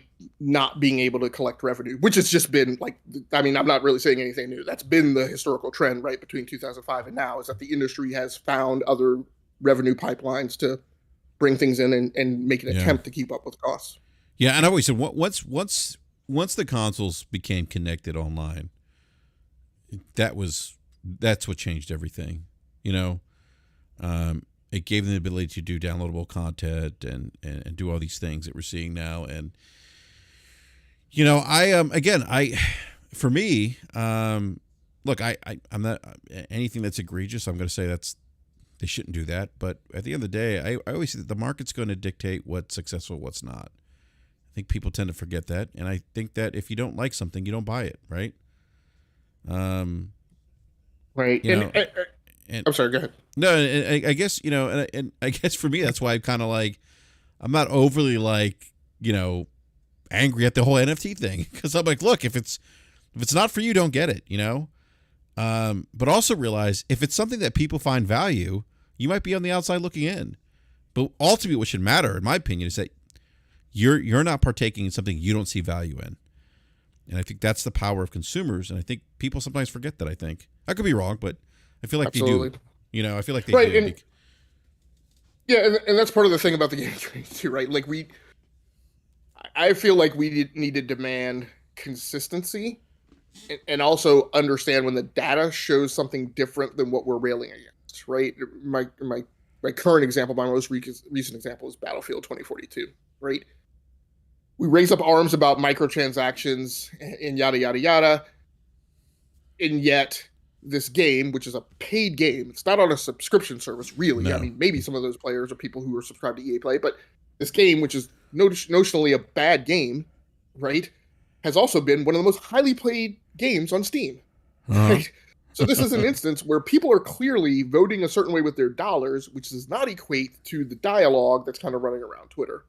Yeah, and so, I often notice that the dialogue on Twitter isn't always necessarily consistent with what's going on in the real world, right, by the way. Right. Doesn't equate to doesn't equate to Metacritic or it just doesn't. Like, and again, I go back to the argue microtransactions. Like, EA made I'm pulling this out my butt, but I think I want to say like $9 billion or something they reported at one time off of microtransaction revenue. Is that right? It's been a trend that over time, if you go back to roughly like 2015-ish, that most of the big third-party publishers, or at least EA and Activision, I'm not absolutely certain if Ubisoft is in this boat. I think they are close to it.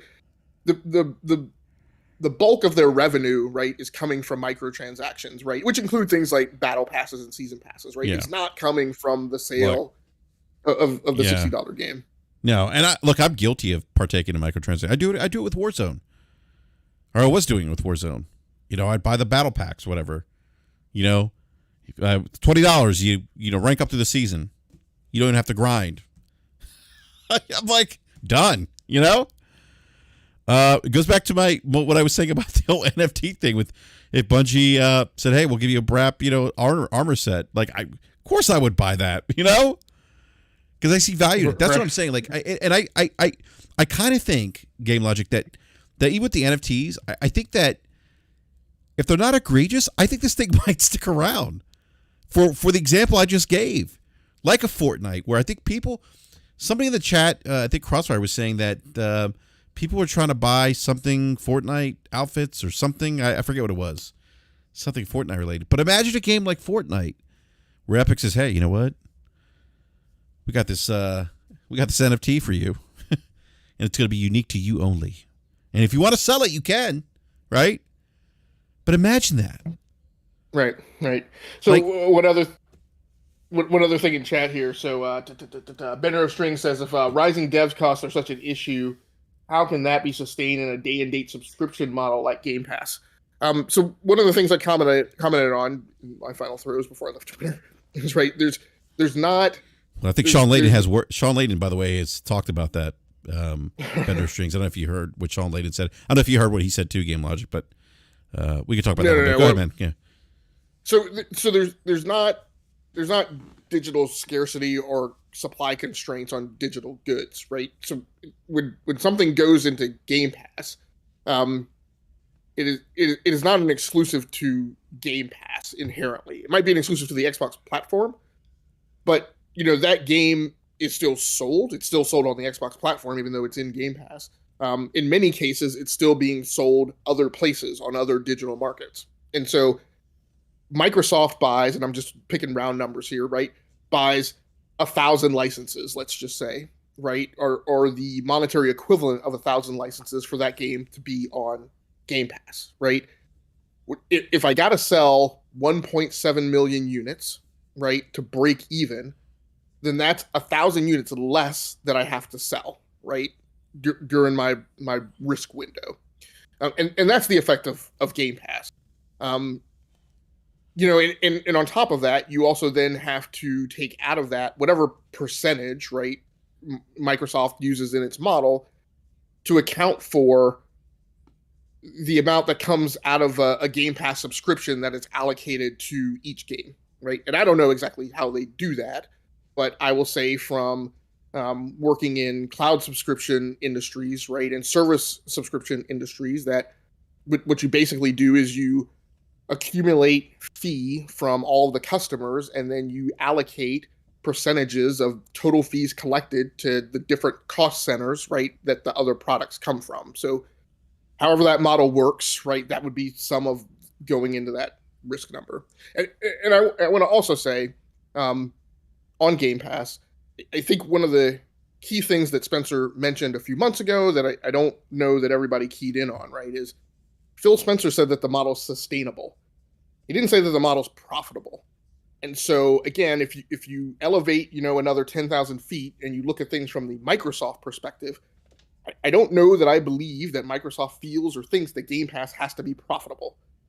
It's not a cost center, right? It's buried down in the Xbox division. The revenue from the Xbox division in comparison to the rest of the Microsoft corporation is basically irrelevant, right? And I could go on and talk about what the Microsoft strategy is, right? But I don't know that I believe that Game Pass has to be profitable. It just has to not lose but so much money, right? That's and interesting.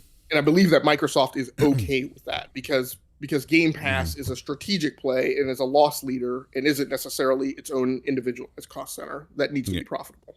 Yeah, that's interesting you mentioned that because that Sean Layden discussed that having AAA games like day and date and a subscription service like that isn't necessarily feasible, right? He said it's probably more feasible, and I'm paraphrasing, but something probably more feasible, and if you were to release it and then put it in a subscription service later on, right? Yeah, and I think yeah, go ahead. And he talked about like he used the analogy of like you have a stack of coins, right? And now you got this Game Pass server. He didn't say Game Pass. He goes, you got a subscription service, and now you're making these big AAA games which cost hundreds of millions of dollars, right? But you're having to pay for that game. Now you're paying to get games into that service too. So there's licensing, there's other things. So now that you start divvying out these coins, right? And you have less coins to divvy out now, right? Because you're supporting this platform, and then you're releasing this game day and date that's cost you $100 million. That's a AAA game. So he seemed to think that he hasn't seen a model where it works to have it day and date. So again, and I'm kind of paraphrasing what he said, but that was kind of more or less kind of what he was saying. But to your point about Microsoft, if anyone's got money to burn on something like this, it's them. And it's going to be interesting. Like, it's funny when Phil Spencer said sustainable, a lot of people are like, oh, that means it's making money. I'm like, no, that just means that they're doing okay, in the sense that they're not bleeding or at a point where they feel like we got to cut bait this thing, right? They definitely have a threshold of pain, I think, for this. And I think you would probably agree with this game. Like for them, it's the long game, right? With Game Pass. Yeah, and I mean, and Sean Layden is probably absolutely correct for Sony. And yes. Let's talk about and right because we're talking about radically different economies of scale. Yes. Sony is a 152 billion market cap company. Microsoft is a multi-trillion-dollar company. The impact to Microsoft of following a strategy that Layden says is not viable for Sony is severely dampened when you put it in Microsoft terms. Oh, absolutely. Yes. And that's right? A great point. Yep. Yeah. So we do have someone in live chat says NFT is a scam. So this is what I'm talking about. No context. Yeah. I mean, and look, I completely understand. I'm going to speculate. I'm speculating and guessing that this person is associating the application of NFTs to the purchase of a JPEG. And again, I don't know that I'm that far off from the notion that I don't know that I would ever pay money for a digital representation of a picture, right? I get that. I understand it. One of the arguments, and I apologize to say it, that was offered, by a friend of mine was like that thing's not going to be worth anything when the world collapses. And I'm like, I didn't say it to him, but I was like, when the world collapses, I don't know that anything's going to be of any value other than weapons and food, right? That's not really what I'm basing my consumption decisions on a daily basis. So, I get it. And again, to me, at least that's one application of it. I'm far more interested in where NFTs go in terms of the unique representation of digital identities and the tokenization and attachment to real world goods in an effort to establish a trail of ownership and non-repudiatability. So again, it's not so I don't align with like that comment that NFTs is a scam. I agree that an application of NFTs, is potentially a scam, but I also say that the technology can be applied differently. One of the reasons I don't go along with that is one of the things I thought about. We're back on NFTs now. Is I would Always go back to I would NFTs. I would hold, and I'm sure people will disagree with me because we probably have international members in the chat, and it's not meant to be offensive. I would hold that a lot of the European legal systems and legal actions that have taken have a high degree of technophobia, right, in comparison to the United States. It winds up, in my mind, rendering things like GDPR, which doesn't really have any teeth and doesn't really serve much of a right real purpose. But it has caused a large amount of churn and expenditures, and at the end of the day, I don't really know that it buys anybody anything beyond net zero. And so one of my things is I don't ascribe to the notion of technophobia and just fearing different technological implementations just because they are. I think, as you mentioned, right, people have to articulate them and they have to make sure that I understand them. And most of the arguments that would be offered today, again, I could go back and I could say, I mean, let's go back to the fact that we're talking about video games, right? Video games are not food. Right, it's what I mentioned on Twitter again right before I left was like, we're not talking about putting NFTs in your milk, right? We're talking about putting NFTs in an optional, arguably luxury product that no one has to buy, right? And that I might also argue is simply a matter of conspicuous consumption in many, many, many cases. And I could argue that no one should be spending their money on it, particularly if, as I mentioned in another tweet, right, you don't own a home and you have a car payment and your FICO score isn't above 650 or 700, right? So I don't know that a lot of those things really enter into the argument as vehemently as some other people might raise up. Yeah. It's an interesting point. You brought up FICO at credit scores. That's a whole nother topic. Because there's anyhow, I don't want to get into that, but I used to do mortgages many years ago. There's a way. I mean, there's a way to manipulate even that, right? Right. And I won't entirely uncork it, but this is why I go back to if the manifesto of cryptocurrencies and by way, right, also NFTs is to topple these organizations and large financial institutions that decide who gets credit and decides who in this country can buy a home, then that's not something that I'm entirely against, right? And so, again, before somebody raises and waves the flag of down with NFTs, I feel like I think that it's helpful to understand, right, if you follow that conversational thread and that riot all the way through, what it abuts against, right? Because, again, JP Morgan and HSBC and Wells Fargo also don't want you to be supportive of cryptocurrencies, right? Because it removes their power. Yeah. Right? And so, again, it's just the arguments come full circle, and I just want people to be armed with the knowledge and the information. If they decide after that they're still against NFTs, fine, great. If you offer a rationale and a line of reasoning that says why you're against NFTs, fine, great. I'm not going to argue with you. I'm just going to ask the question, right, when you say down with NFTs, what that's based on. And, unfortunately, over the last few days, lots of times we ask that question and we get no response, we get ignored, we get silence, or, we get an answer that really isn't entirely sensical. Yeah. Yeah, and that's kind of why I when I saw that, I was like, this is kind of what I was referring to earlier, where there's just, it's and this is my frustration with social media, and it's not just, it doesn't just apply to gaming. I've seen this, with this in particular with this pandemic, where people just throw out these statements and no one's asking why. How did you arrive to that? Where are you getting your information? Like, no, what happened to how? Like, who, what, where, and why? Like, I don't know.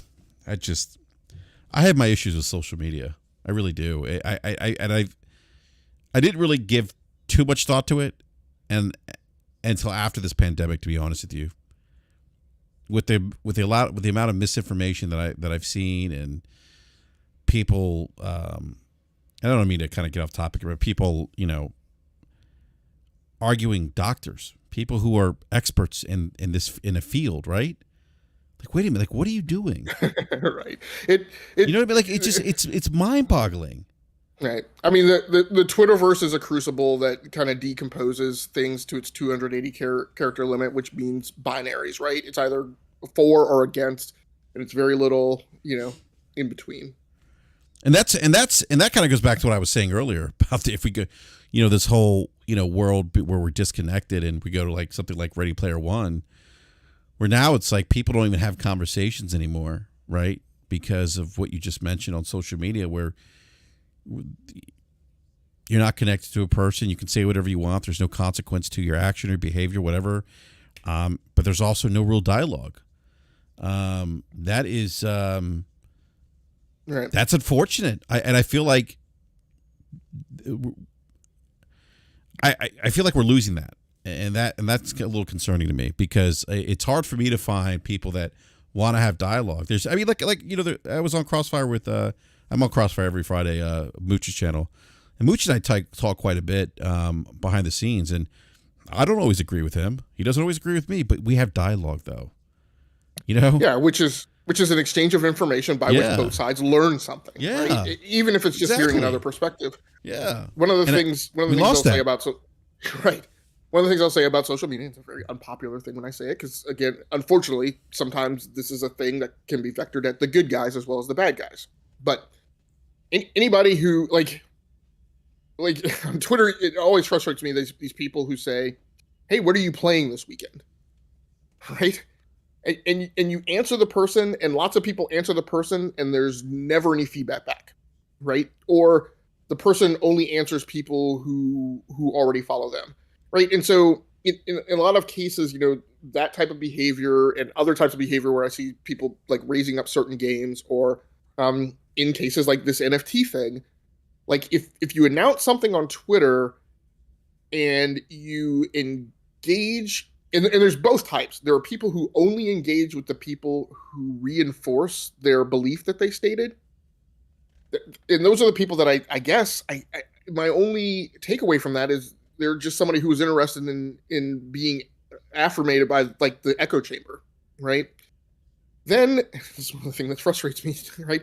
Then you have the people who, because there are lots of popular personalities who I used to follow who I just stopped following. Like lots of people who I really have a lot of respect for. I'll mention like Gary Whitta as an example, right? There are lots of people who I've been a reader of since early 2000s when he was the editor-in-chief of PC Gamer, right? But and I throw out Whitta's name as an example. Lots of other people fall into this category as well. In fact, a lot of financial analysts, right, who cover games. Then there are the people who will say a thing and they won't engage with anyone who actually agrees with them and offers like an additional data point to corroborate, right, their perspective, but only engage with the trolls who come into the thread, right, and fight with them. And this is I was working on a meme, and I don't think I followed through, but like these are the people who like just say something to get involved in a scuffle like every day on Twitter, right? And I'm like, both of those mentalities say something about people and the way they communicate and what they're seeking, right, in social media. And I don't know that either is a, proclivity that I'm like particularly happy with or that I align with. Yeah. Yeah, I hear you, Game Logic. I have very similar frustrations with Twitter. I really do, and it's just, I don't know. It's frustrating because there's so many things that happen on that space where it's like, and I think I shared one with you earlier today, where people just run with it. It's like, wait a minute. Well, how do you know that's true? Because so-and-so said so? Because it just makes sense in your mind? It's not, it just, yeah. I don't know. Maybe I'm getting too old. I think that's part of it too. I'm becoming the old man screaming at the clouds. Right. That could be it. I don't know. But no, you know what, Game Logic, first I want to give a big shout to everyone in the live chat. Thank you everyone for hanging out with us tonight. Hopefully I really hope everyone kind of took away something from the NFT chat, because it's something I wanted to talk about, because I felt like I saw this, like, I was reading all this stuff like, oh, NFTs, like the guy said NFTs a scam or NFTs terrible and this and that. So I'm glad we talked about it a little bit, and it forced me to kind of dig in and read a little bit more, which I did. but again, I'm kind of in that place where I'm not going to say that it's terrible or it's going to ruin the game industry. I don't know, because it's so early into the game. I don't know how this thing's going to pan out. I could make an assumption, but I don't know. All right. And Brad, I know you're trying to wrap up. Oh, yeah, let me throw out one other thing on the man. NFT topic. Right? 'Cause it's just I want to throw out some data points for people to either like decide if they want to pursue them and learn more, or just drop them. I mean, that's fine. One of the things that I also would bring up, and that I brought up a few weeks ago, is the outcry against GSC Game World for their suggestion that they were going to put NFTs in Stalker 2.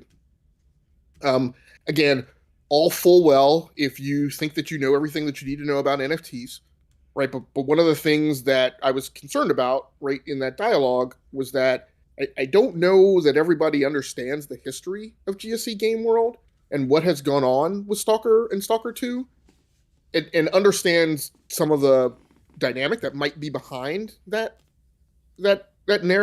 discussion, right? The developers of GSC Game World, right, launched Stalker. It was a critically acclaimed game that I don't know sold like incredibly well, right? Probably, I think, did okay, but there's a group of people that it released on PC, I think, right? 2007, 2008. Yeah. Yep. Yeah. Okay. And then they started work on Stalker 2. And they did other games as well. I think they did Cossacks and some other kind of strategy games. But this is a group of developers who walked into the office, I want to say in September or October of that year, 2000, maybe 10, I think it was, 2009. And we're told by the owner, hey, I'm closing up shop. You guys don't have any more jobs. I don't really want to talk about it. Right? Mm-hmm. And that was it. And, wow. And then they just scattered to the winds. They fortunately, like, it's kind of amazing. They still continue to collect paychecks, I think, till February, which is amazing because most people turn out on the street, like, don't have that to look forward to. They scattered to the winds. And then the younger brother, I think, reconstituted the studio. Now, a few things about that dynamic, right? One thing is, corporations have cultures, and they have cultures that get ingrained from lessons learned. Apple hoards a lot more money, cash, today than most investors would have tolerance and patience for, and they do that because there's a lot of leadership that was there in the late 90s, early 2000s, right, when they almost went out of business, right, and survived partially off of a cash infusion from their hated enemy, Bill Gates and Microsoft, right? And there's a strong culture at Apple that is a never again culture, right, that drives the way that they behave in certain cases. I have worked for large corporations that had bought and absorbed pieces of General Electric, and some of the dialogue that would continue, right, until the late 2010s was, hey, he acts that way because he's a General Electric guy, right? And so companies have cultures that get ingrained. And so GSC World, right, is partially based on a culture that lives in a certain amount of increased anxiety over what you already have kind of at a small business and a small development company, right? That I don't know how I'm going to make payroll this Friday, right? That's exacerbated by the fact that happened to them. The second thing is, I also don't know with absolute certainty, I could be wrong, but I don't know with absolute certainty who got the rights to Stalker itself as far as revenue royalties, right? So I don't know that studio, because the trail of custody on that copyright was broken, I don't know that studio gets royalties on continuing sales of Stalker, right? But my point is that's a company that, as far as I know from the data that I've seen, has probably borrowed up to the maximum of debt that they possibly can to try and get Stalker 2 out, has been buoyed a slight degree by their Game Pass deal, which came very late in the game, right, in terms of their development pipeline. And quite honestly, I don't know has a firm, tangible concept of what their future looks like after the release of Stalker 2, right? So I guess my feeling is that of like, before the mob riots about NFTs, I would maybe like understand a little bit more about their financial history and where they probably are. And of course, where are we now? And I know it's probably more so due to the, instability, destabilization of that geographic region, right? But I was kind of already spooled up with a strong suspicion that game was going to get delayed because they were running into financial constraints as they were nearing the end of development. So I don't know, just an interesting story that I think it warrants people doing some more digging and researching and reading of the literature on.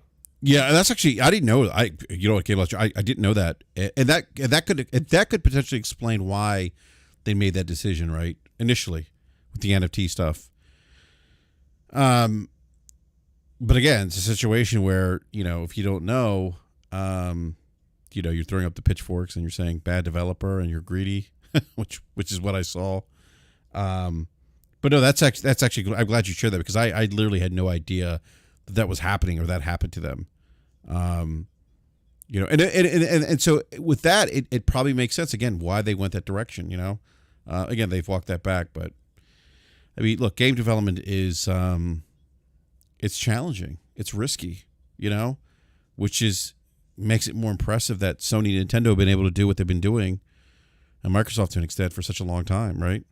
So, but I do want to wrap up the show. I want to say thank you to everyone in the live chat. Really appreciate it. Again, I really hope everyone kind of took something away from the discussion today, in particular to the NFT stuff, because again, for me, it was something that I wanted to, talk about and learn a little bit more about before I, grab my pitchfork and say bad NFT. So, not that I'm going to do that, but Game Logic, I want to say it's always a pleasure talking shop with you. I really appreciate your time, and definitely need to get you back on, man. And we miss having you on Twitter, man, for sure. You're one of the few individuals on that platform. You're not there anymore, but one of the few individuals there that could have a good conversation with. So I appreciate it. We should keep talking in Discord. I just got wearied by constantly sticking my thumb in the dam and being convinced that I was not going to be able to hold the dam waters back. No, and what's funny? You were really putting out some really great, insightful information on Twitter, or making some great points. It just nobody paid attention. Yep, yeah, it's a thing. Hey, I want to also say thank you to your chat as well. I would contend one of the most well-behaved instances of chat. Maybe you should do BRAP on Sunday night from now on. It's just I appreciate that there wasn't a crap ton of console warring in there, and I appreciate the fact that people listened. Right, this is the thing that didn't happen on Twitter. Is people listened to the conversation and made, even when they disagreed, right, made thoughtful comments back, right, and indicated that it, to the 90th percentile, right, that they were just matters of disagreement, right, which is really all these things are. Nobody knows, right? Nobody has a crystal ball and knows what the future holds. So I appreciate the fact that people just said, hey, I see your point. I may not agree with you, but I mean, that's the dialogue, right? That I'm looking for, that I think most people really want. But it's like you mentioned, it's not what the state of social media is. Yeah, no, and that's kind of what I've been looking for. It used to be there on gaming Twitter many, many years ago, but it's just disappeared. So it's unfortunate. So, and there's been people that that have left that space for that reason too. Some people that I haven't seen around in quite some time, that would have great insight, and it's probably a reason why game developers stay away from Twitter for the most part and don't really engage with the community. And it's a shame. It's a shame, because I think we all learned some valuable insight into how game development works, how the industry works, because that's something I'm always interested in. I want to know why, how does the, like David Jaffe says, how does a sausage get made? I want to learn those things. I want to know those things so that when I see something or I hear something, I can think about it in an intelligent way and kind of, instead of just jumping to conclusions or saying, yeah, that's it. They suck, or they're greedy. So anyhow, it's trash. Yeah, it's trash. Garbage. Exactly. Garbage. Yeah. But anyhow, well, Game Logic, again, always a pleasure, man. We'll definitely keep chatting on Discord for sure, man. And definitely would, have to get you back on BRAP again.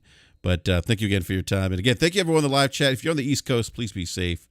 There's a big storm that's hitting the East Coast. I'm actually in the midst of that right now. I got to go outside and look out my window and see what's happening now. But I've heard where I'm at least, it's transitioned over to freezing rain. That's never fun. So I hope my snowblower does okay tomorrow morning. It'll be my first time firing it up, so we'll see what happens. I'll keep you all posted. So, everyone, please hit that like button. If you're new to the show, subscribe, hit the bell notification so you are alerted when we go live. And we'll be back on Wednesday night at 9 p.m. Eastern Time for our regular scheduled BRAP. So, thank you again, everyone. Have a great evening. We'll catch you next week. We are out.